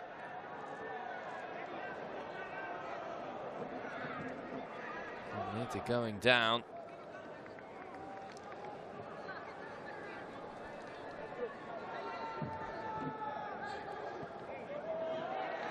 Control by Pietro Comuzzo. It might be the first mistake he's made all game.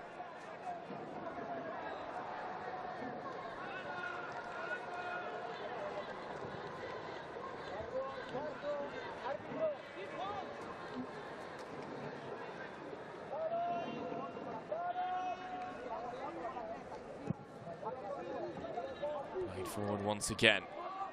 Saloma's header straight out of play.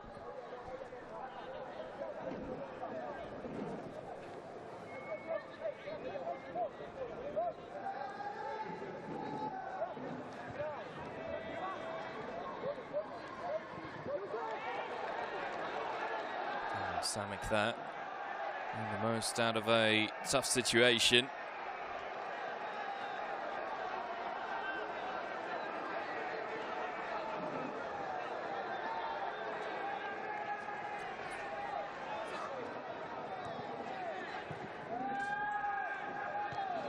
Stefano trying to defend. Berisha all the way back to his goalkeeper, Borbei.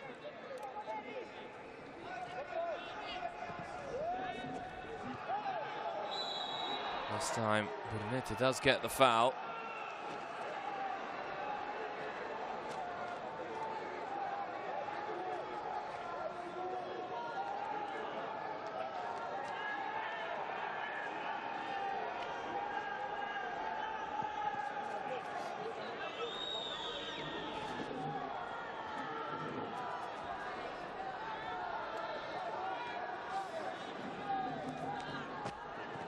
Ulturar. Samek. Chip forward, Dorgu waiting for it. Korfitsen. Big frame, Korfitsen. Beneath it. Getting the ball, staying just around the Fiorentina box. Tochi. Keep it in play.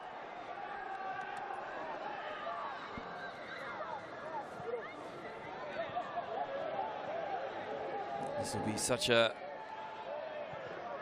big learning curve for the players who have played in this game. The expectations of what it is to win a major tournament.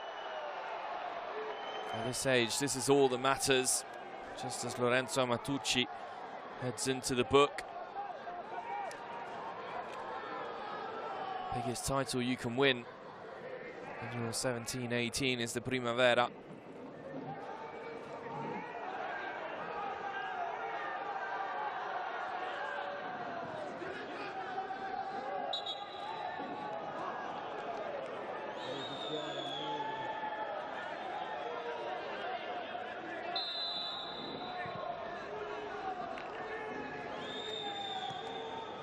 Pascalau. Munoz. Orfordsen. Berisha. Berisha's cross. Burnett is there!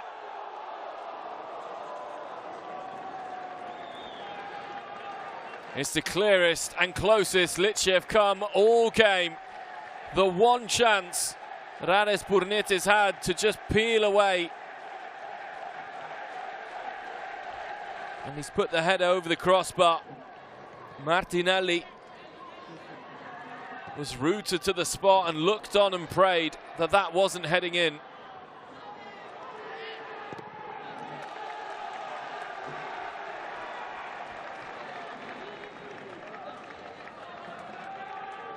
That's what he can do, the Romanian striker, when he's afforded time and space. Berti. That's a foul.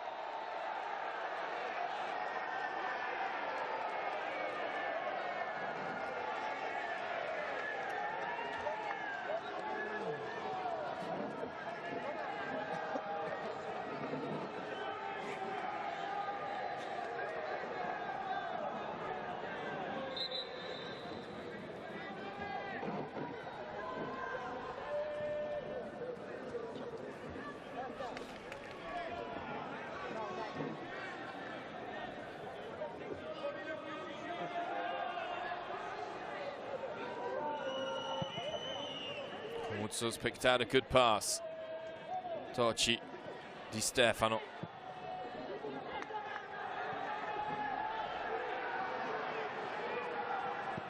Martinelli away from his goal now if he were to lose the ball.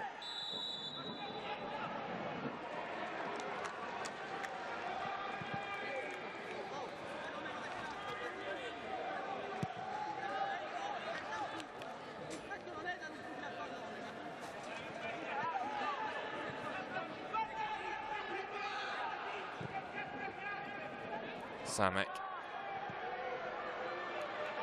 Lost here, Berti. Samek trying to win it back immediately.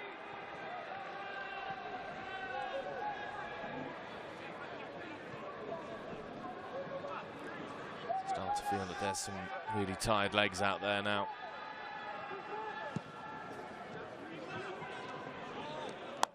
It's good defending by Hasic, had the awareness to just touch it back to Borbet. Look at that, the sign. Romanian keepers asking for calm. Lecce supporters and families of the players.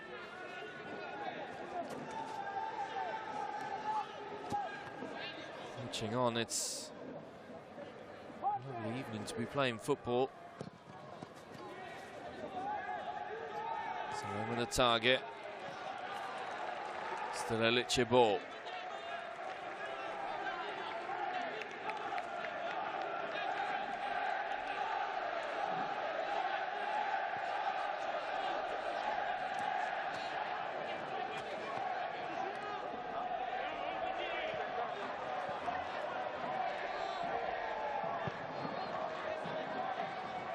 Saloma.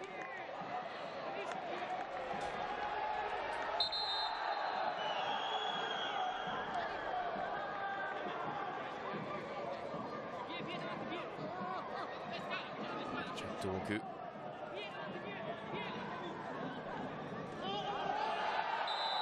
Only a foul given by the referee.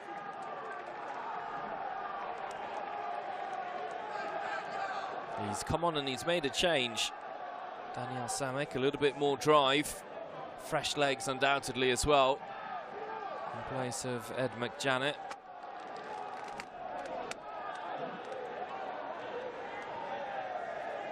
This is where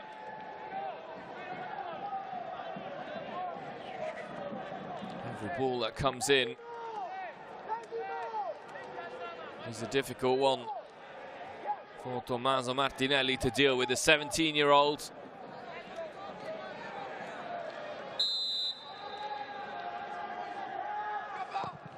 Free kick, Berisha straight at goal. A long way off target. Knows he should have done better, the Albanian.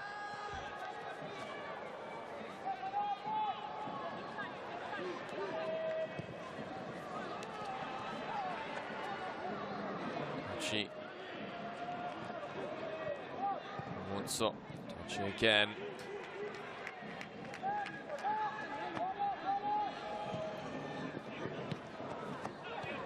Interesting there, and Tocci's won it back.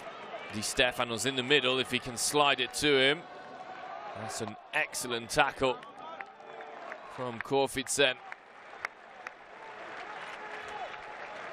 He's really playing with his heart on his sleeve, the Dane. And he's on a yellow card, so he has to be so careful about making a mistake. Yode, Di Stefano. Nete. Marchesi only put it out of play under the threats of Lecce's number 9.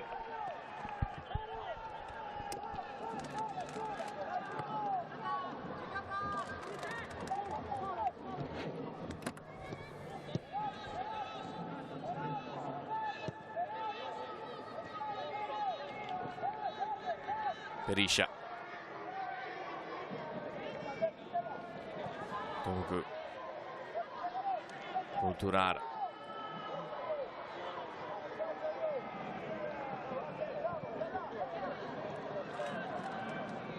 Escalau.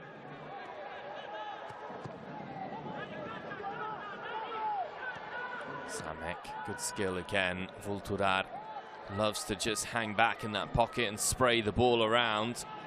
Looking for Burnete. One back high up the pitch, and it could break here for Korfitsen. Korfitsen, Burnete's there. Saloma coming in as well. Korfitsen trying to beat his opposite number.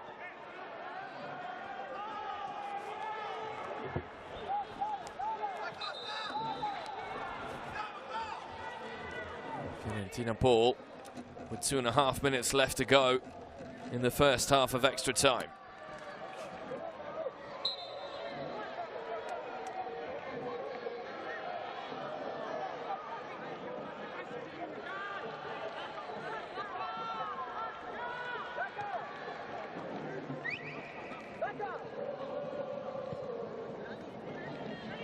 Tocci doesn't get the foul. Told to get up. Samek, good play.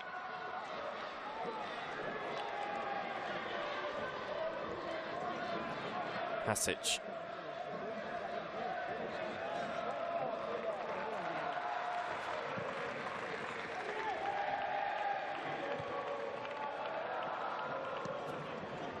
Brought down well by Kayode. Given another foul on Lorenzo Matucci, who's been precious in that midfield for Fiorentina, winning loose balls. Reminds me a little bit of Marco Verratti as a player. Nippy, gritty, not the biggest of players, particularly in a holding midfield role. Jeppe Korfitsen has run this race, and he is going to be replaced. Number 24, Dario Dacca.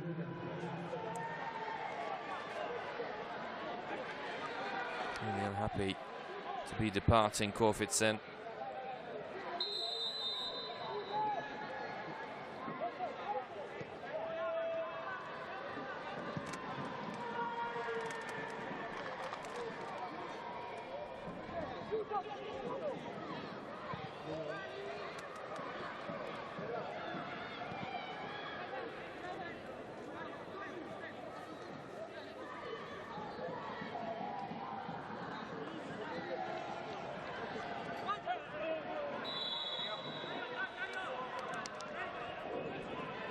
1 minute of added time, 60 seconds. Can't imagine there being too much of a shift here.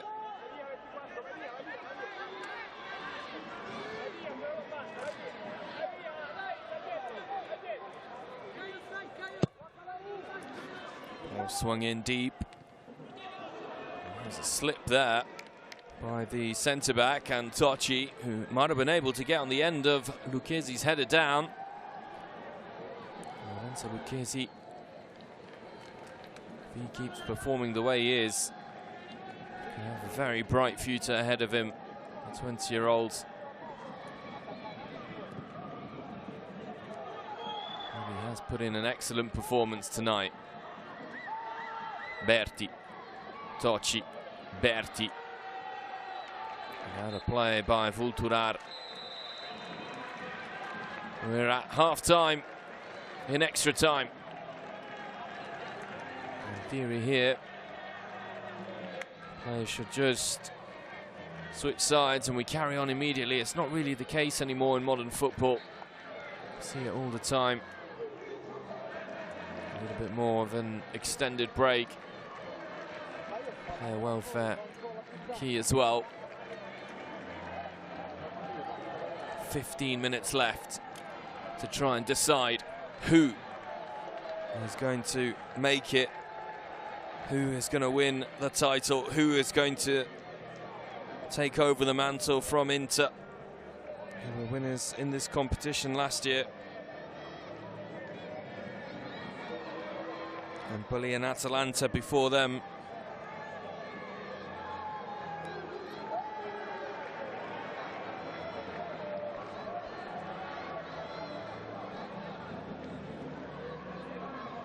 Fourth win in the last 4 years. Would also be a very good sign that the talent is everywhere in Italy. There will be, no matter what, a fourth winner in 4 years.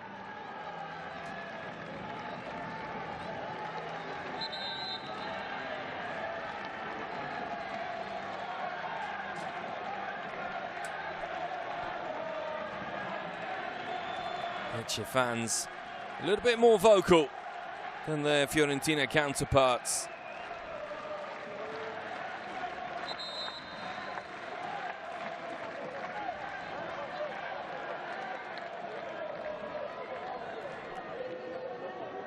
Another substitution here. It's Berisha who makes way.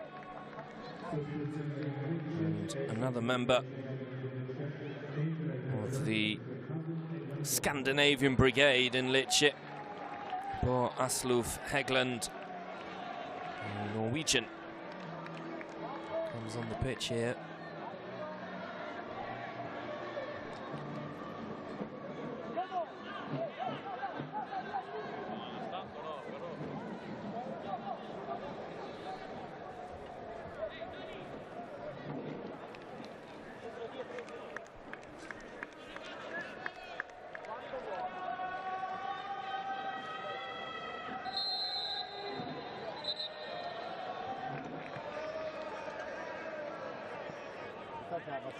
Start of this second half, and extra time is going to be taken again. One of the Fiorentina players jumped the gun a little bit. This time, referee doesn't pull anybody back. Krastev immediately forwards. Tocci wins the header. Kayode.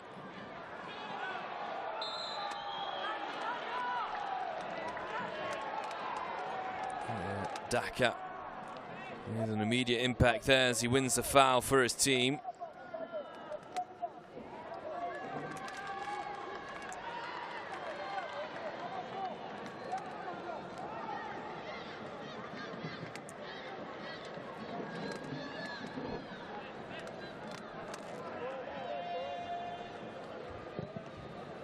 Looks like there's another change about to happen here for Lecce.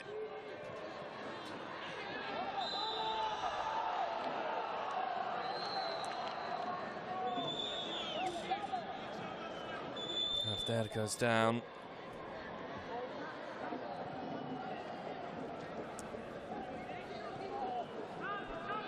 At this point in the game, You just feel that both teams are quite willing and happy to see it out to penalties and let the luck of the draw decide their fate. It's been such a solid performance from both sets of players who haven't given an inch to their opponents.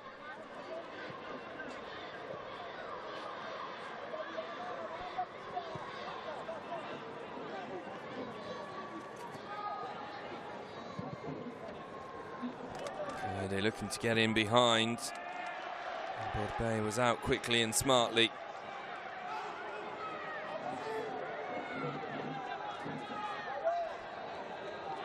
A bit of a shift in formation for Fiorentina with Coyote and Capasso, who have been playing down the flanks. And then more three of a back with Gomuzzo, Krastev and Lucchesi. Player down here for La Viola.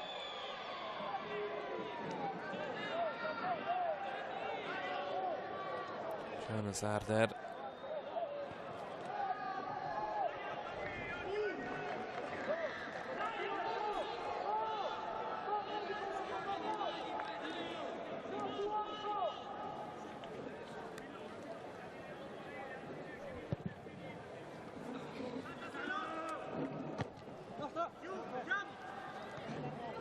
Eglin wins the header. Maratucci high and into the sky. Eglin again. Asking a lot there. Saloma, who's had very little service throughout the game. Henry Saloma,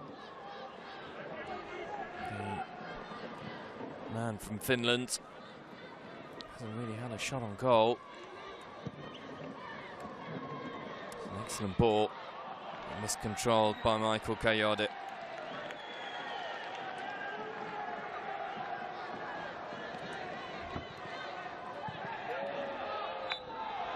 Born in Italy and has represented Italy at all the youth levels, but you can be certain that Nigeria will be inquiring about the young man, trying to convince him to switch his allegiance to the country of his parents.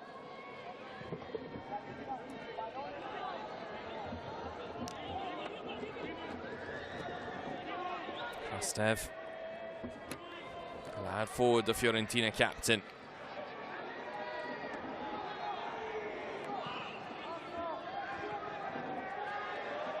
They're asking a lot of Lucchesi.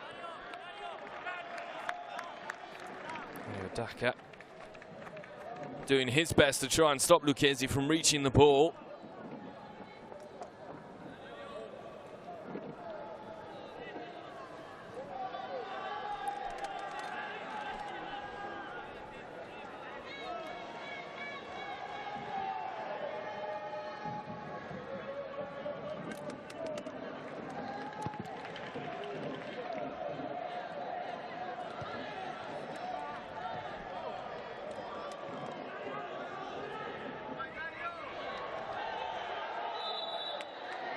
Ball given against the Fiorentina man, and Lecce again will have the chance to put in a dangerous ball.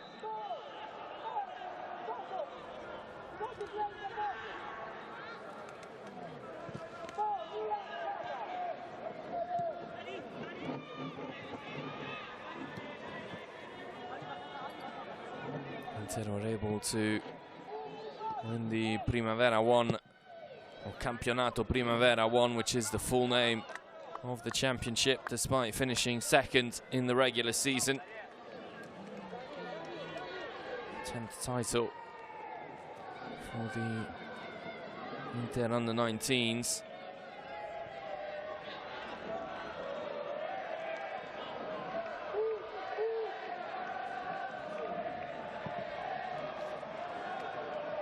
Ball through to Tocci, and that's a big collision with Potrai.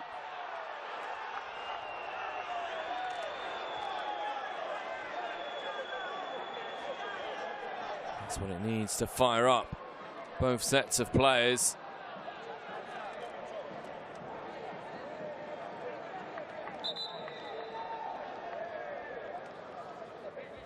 Goalkeeper had to use his head in more ways than one there.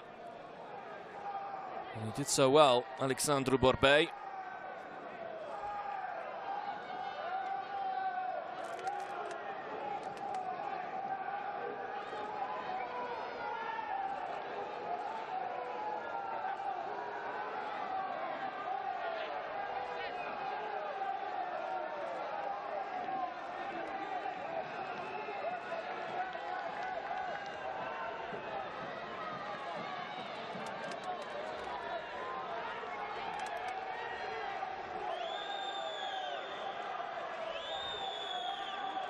Good show of respect there between both young men. Leon Tocci and Alexandru Borbei, who may come face to face again. And the penalty shootout comes our way. It's slowly rising as we approach the horizon of this match.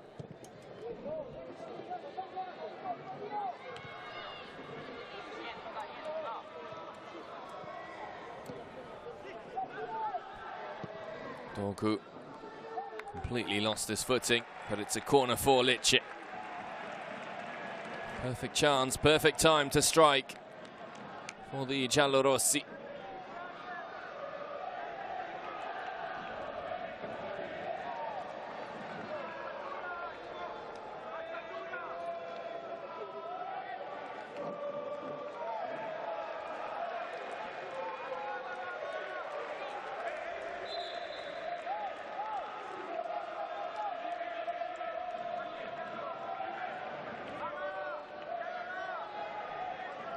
Daka to take charge.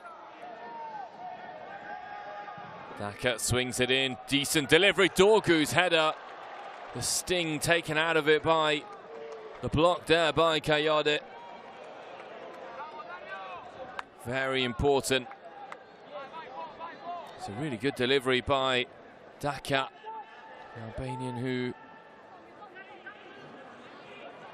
has come into the game very late on, but who's got a lot of quality in that left foot.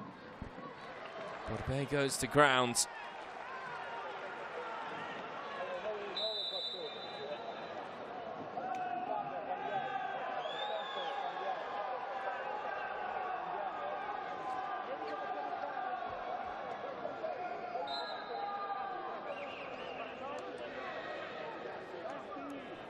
The Salentini's number 1 is down.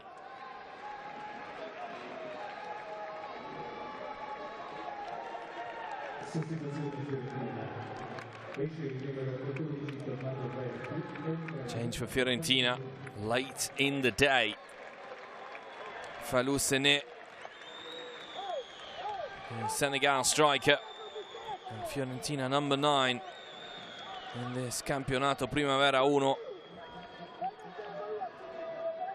Replaces Tommaso Berti.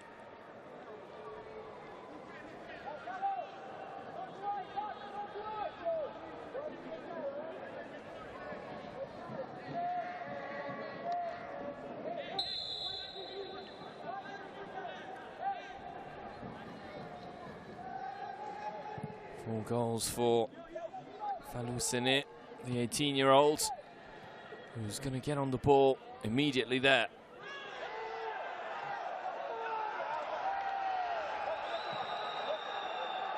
Long ball forward.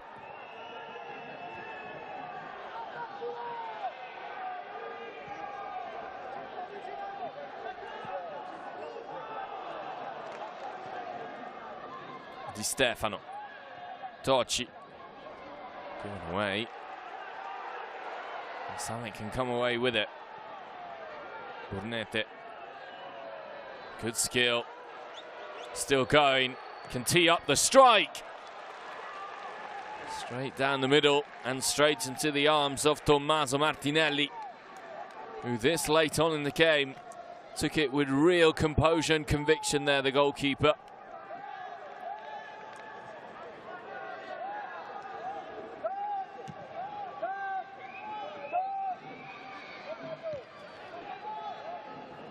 Masic away. Capasso. Gliding forward.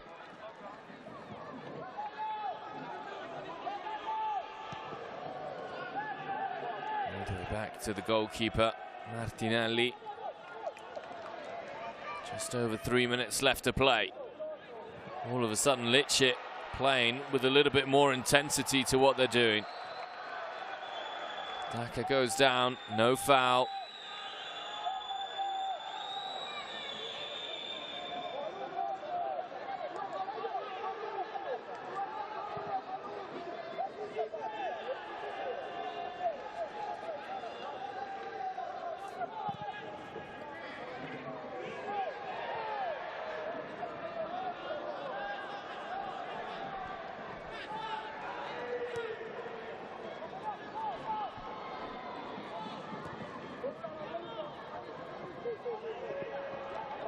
Poor touch on that occasion, though, from Hegland.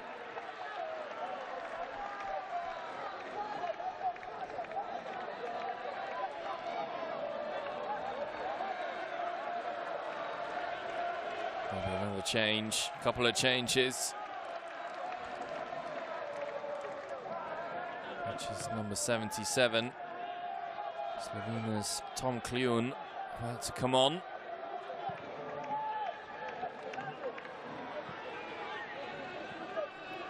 Stev.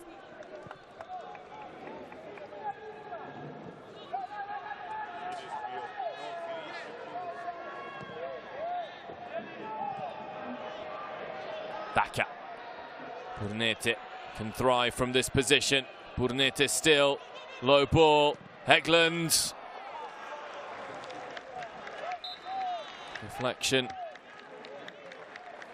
No deflection. Henry Salama. He lasted basically the entire game. Makes way right at the end. A little bit of an air of Martin Odegaard. Henry Salama. And it is Tom Kleun who replaces him.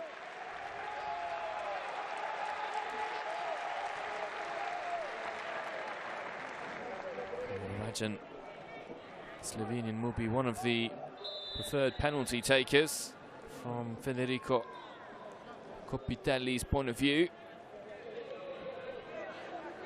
Coming on with barely a minute to play, Kleun. Lucchesi forward. Here might be the chance. Capasso still and still going. Good tackle by Capasso. Another good tackle.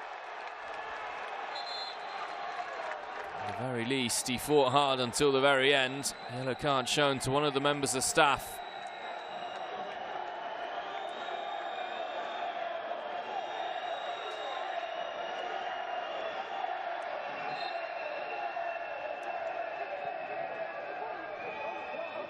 Hegland goes down, doesn't get the free kick. Amatucci wants his teammates to hurry up.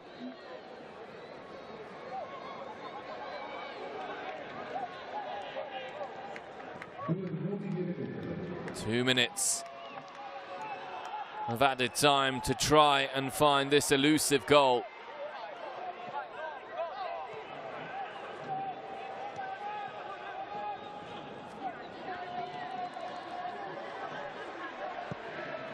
Vulturar.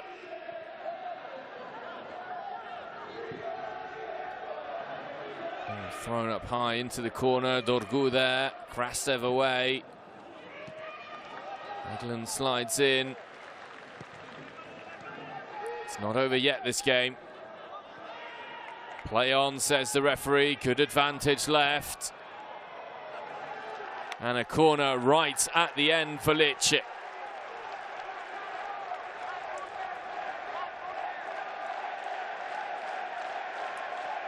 The support is raining down here from the stands. Can it carry Lecce over the line? This is virtually the last kick of the game here. Daka swings in the corner. Hegland at the back post! What a way to win it! Emin Hasic has undoubtedly given Lecce their first Primavera title in 20 years.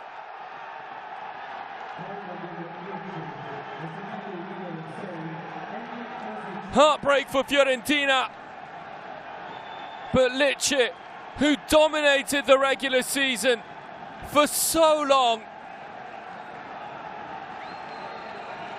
are rewarded here with a goal in the very last minute of extra time. It's a header from point-blank range, and it's such intelligent play by Hegland, who just heads it back across in a dangerous area, and Hasic keeps an eye on the ball. How important will this moment be in the Swedes' career?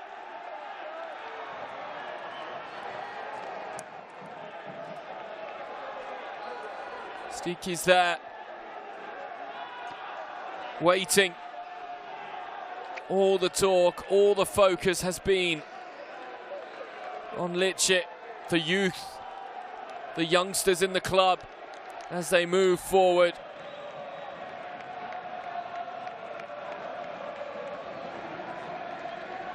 Two changes operated by Alberto Aquilani as he throws caution to the wind here. Favazuli on. Caprini as well.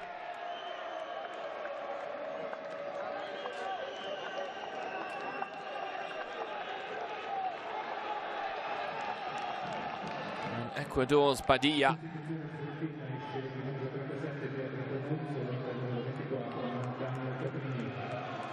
Surely there is no more twists in this tale.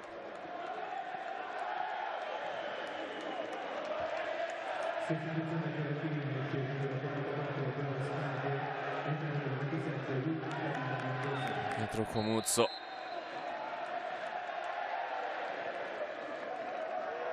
He will be absolutely heartbroken. Martinelli.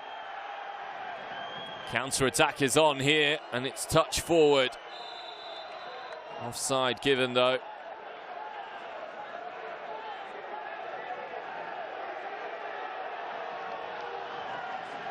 The goalkeeper's up.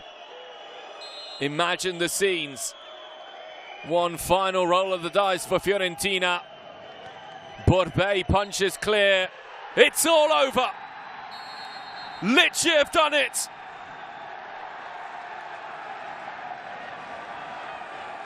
And after winning the regular season, they are the deserved winners of the Campionato Primavera 1 2022-2023.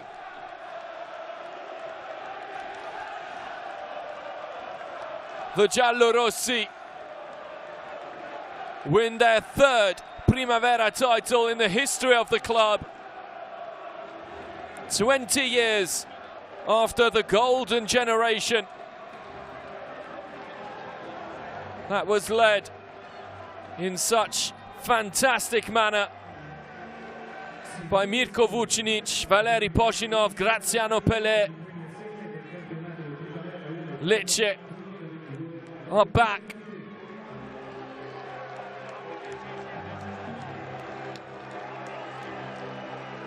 You cannot help but feel for these Fiorentina players who gave it their all, but in a chance of, or in a game of very few chances, the one clear-cut opportunity there was taken by the Giallorossi and by Emin Hasic in particular. And what a season it has been for Federico Copitelli, who cements the hard work he's done and adds a very big accolade to his young career as a head coach. Formerly at Roma, Frosinone, Torino, and now with Lecce, with perhaps a shot at a big, much bigger job next season. There are tears everywhere.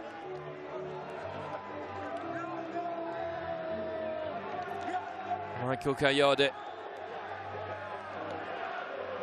promising career ahead of him, will have ample opportunity to bounce back. But who knows where these players will be in the future. And what a torrid year it has been for Fiorentina. In the men's department, four finals lost. The Coppa Italia and the Conference League for the senior team, and the Coppa Italia and the Primavera final for the Primavera side. They rightly so throw Federico Copitelli into the air.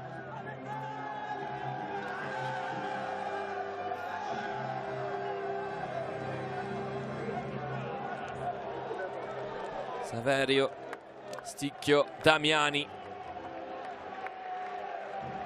will be immensely proud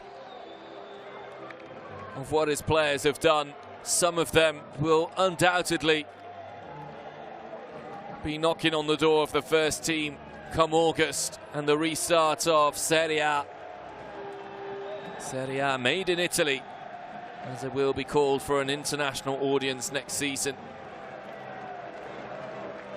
Fiorentina unable to end 40 long years of hurt. And 19 years after that 2003-2004 title, Lecce are back at the top of the academy and under-19 pyramid. And he's one of the main architects of what they've been able to achieve.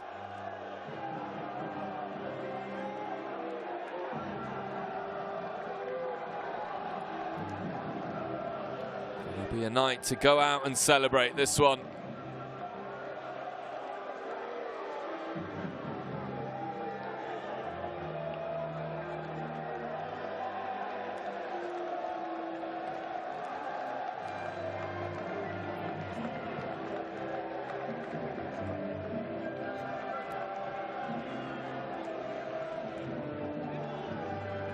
Lovely to see. Lovely to watch. Many players in the past talk about how important and how formative these moments are in a young player's career, getting used to winning early on. Primavera side in the past which have gone on and done some great things. You think of that Empoli side with Fazzini, Baldanzi, and how well they've played. Roberto Aquilani continues his search for his first Primavera title since taking the job in August 2020.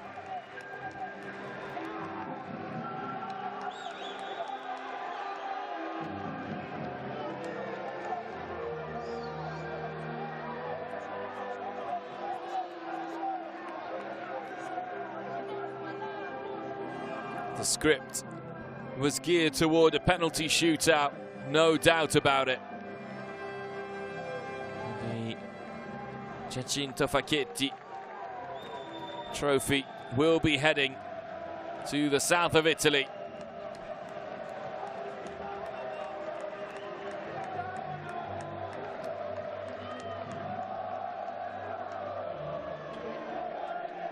Last time a team from the real southern regions of Italy won was Palermo back in 2008-2009. This will do a world of good, with perhaps even more good news for football in southern Italy with the Serie B playoff return leg final between Bari and Cagliari on Sunday night. Cino Capasso is understandably distraught, as are the rest of the Fiorentina players.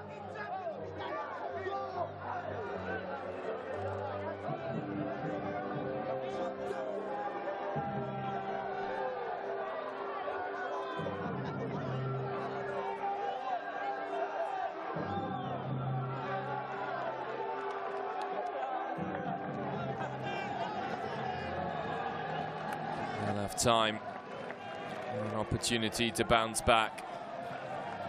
The Fiorentina lads.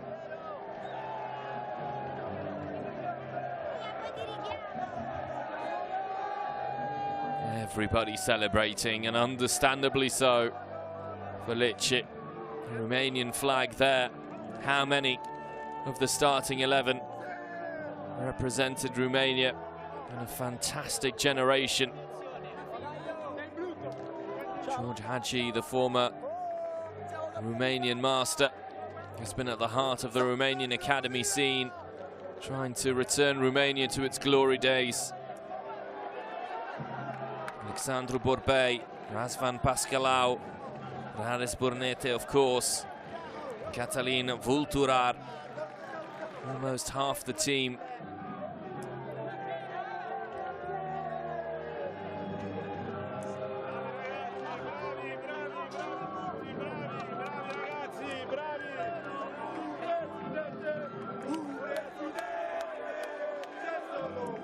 There's the president of Lecce,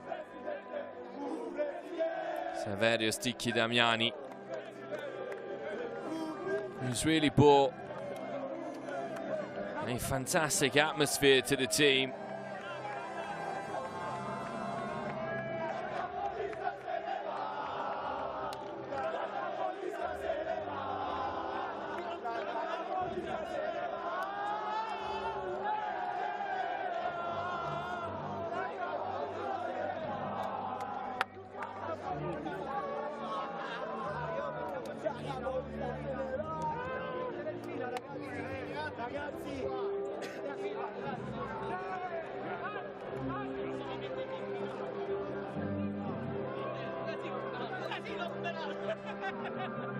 The trophy celebration to come.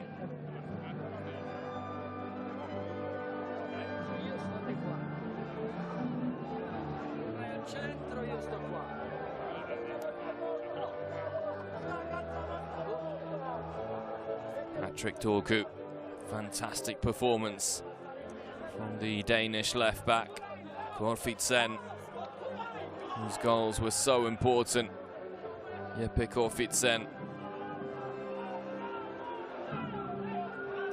Yellow and red. The city of Lecce, highest and reigning over the Primavera in Italy.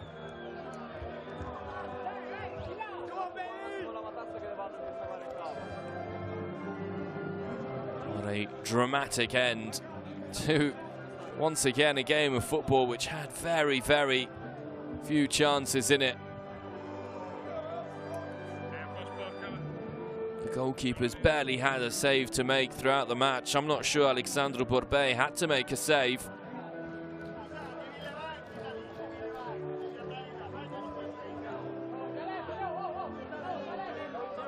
Looks like there's going to be a guard of honor here by the Lecce players for Fiorentina, which is something very nice to see. Not often you see it in football.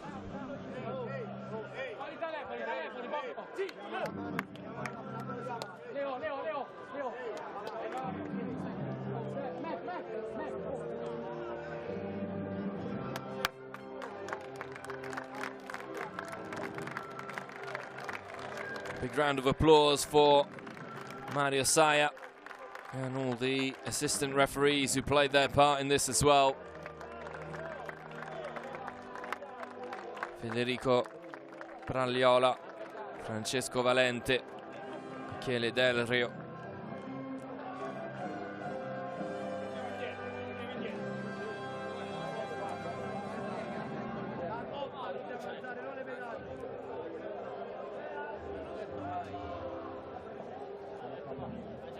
Signore e signori, a ora inizio la cerimonia di premiazione del campionato Primavera 2022. Diamo il benvenuto al rappresentante di Lega Serie A, all'85 manager del team, Paolo Contatini, a capo di movimento della giunta della regione Emilia-Romagna, represents members of the Lega. Coming on here to give the trophy. And the winners' medals, losers' medals.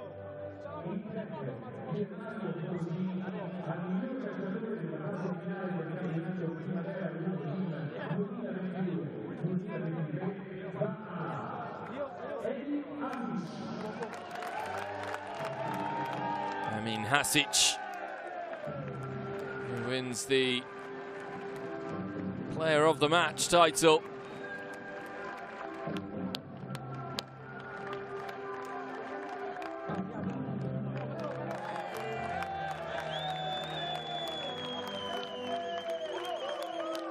Personal accolade for the Swede.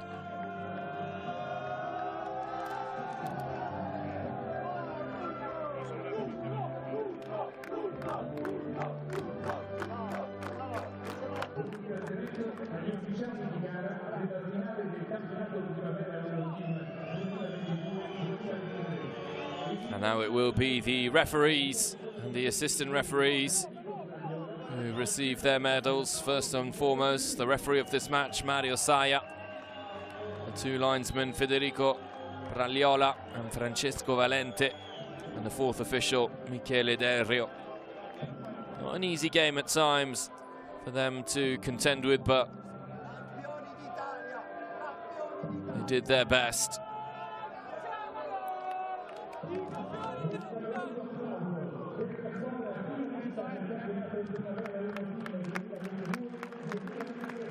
And now, a guard of honor for Fiorentina, who will be distraught at picking up second place, who can hold their heads up high after a wonderful season in which they finished the league third, level on points just behind Torino.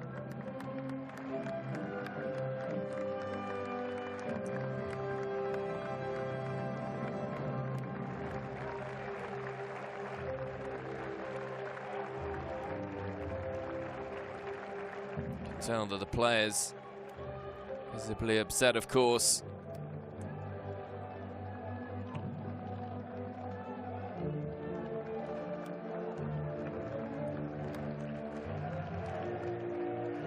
When you look at some of the greatest youth products in the game, all of them, or most of them, say that winning these kind of trophies when you're a young player, you place that medal no higher or no lower than any of the other trophies you'll win in your career. Something Nicky Butt said in the now very famous documentary Class of '92 on the young Manchester United generation.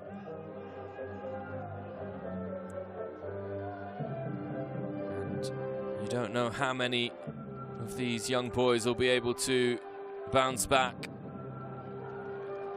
Ciro Capasso with a quick glance at the trophy there as he walked by. Imaginably upset.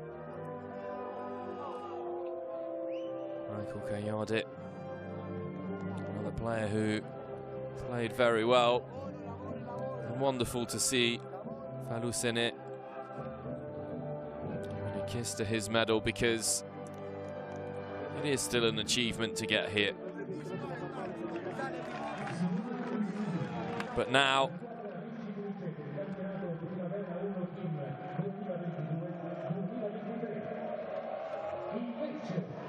it's time for the champions of Italy.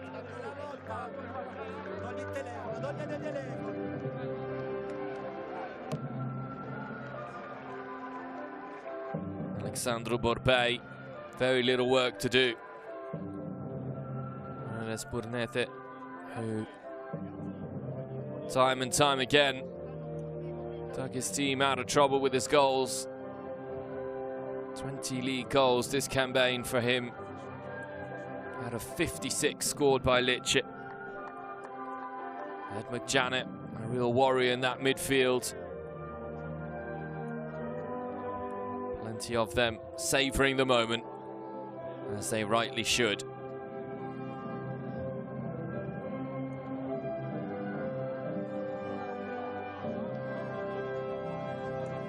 There's the architect of it all, Federico Coppitelli, tears in his eyes, overcome by emotion at the final whistle.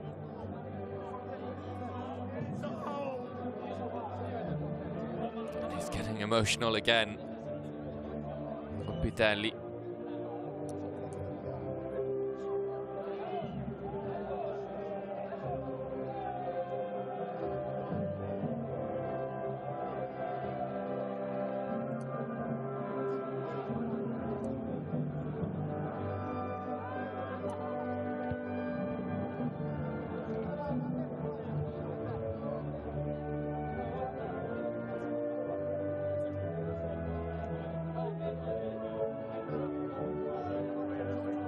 Not sure he's going to be able to do this. Coppitelli. Cinto Facchetti trophy ready to be lifted by the new champions of Italy.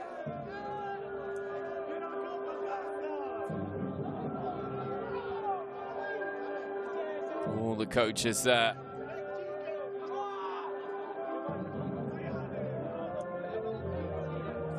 Coppitelli, one of the last to come up for his medal.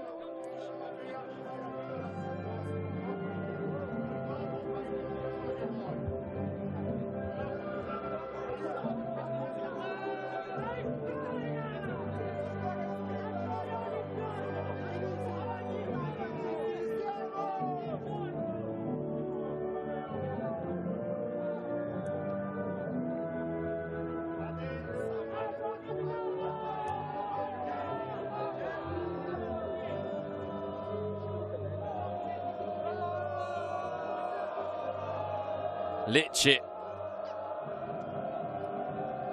19 years after their golden generation lifted the trophy, do so once again. Champions of Italy, champions of the campionato Primavera 1. A fantastic achievement from the team who dominated the regular season from start to finish. Rewarded for their endeavours that lasted the entire campaign. I campioni siamo noi, we are the champions.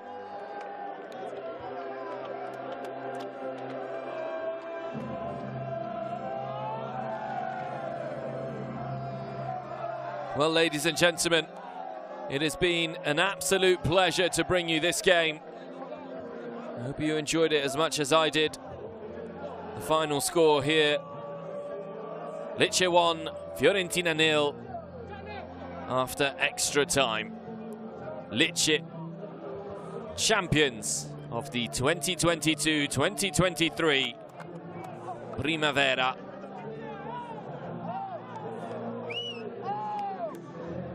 Thank you once again for joining us. Take care, and we'll see you next season. Bye-bye.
The final of the 2022-2023 Primavera Championship between Lecce and Fiorentina. The giallorossi, who finished the regular season top of the standings, whereas Alberto Aquilani and La Viola finished third, level on points with Torino. A match which contained very few chances. And an opportunity immediately there for Lecce's star striker. Romania's needed to try and get in front of the Fiorentina goalkeeper. Mistake at the back by Martinelli, but he made up for it. The 17-year-old with a good save afterwards to thwart Lecce's attacks.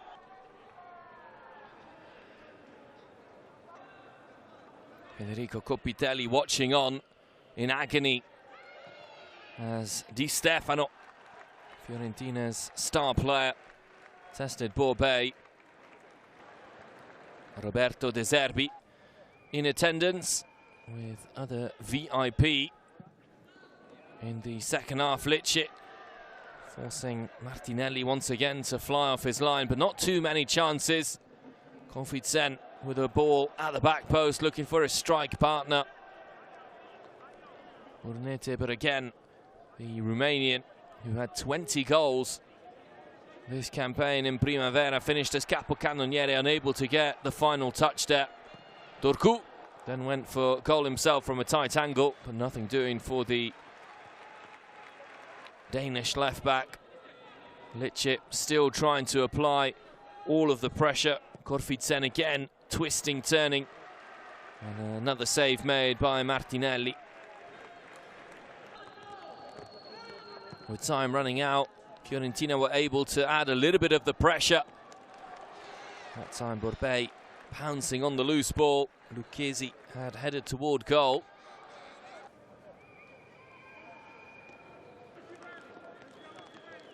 Fabio Lucioni watching on the Lecce defender in the first team as the game headed to extra time. Big chance right at the beginning of extra time for Ares Purnete. The one chance he had all match when just slightly mistimed and misjudged the header. Berisha then going for goal from a tight angle. A little bit ambitious from Berisha. Purnete a handful throughout the game, and here taking it on himself, but once more an easy save for Martinelli to make. Time running out in extra time. Purnete always the instigator. Hegland hitting the side netting. Not enough times the goalkeeper worked until the very last kick of the game. Headed in by Emin Hasic. Lift off at the Mappe Stadium.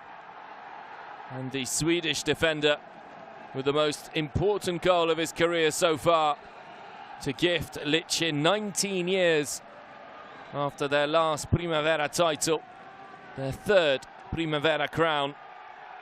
Dario Daca's corner good. Hegland with a header back across, and from that kind of range, impossible for Martinelli to keep it out. Heartbreak for Fiorentina. But the final score, Lecce 1, Fiorentina 0 after extra time. Lecce, champions of Italy.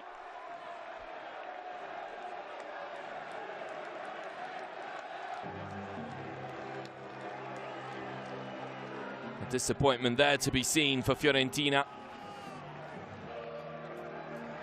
Lecce able to celebrate with their supporters. Federico Pitelli, the architect of an Alberto Aquilani, still waiting for his first title.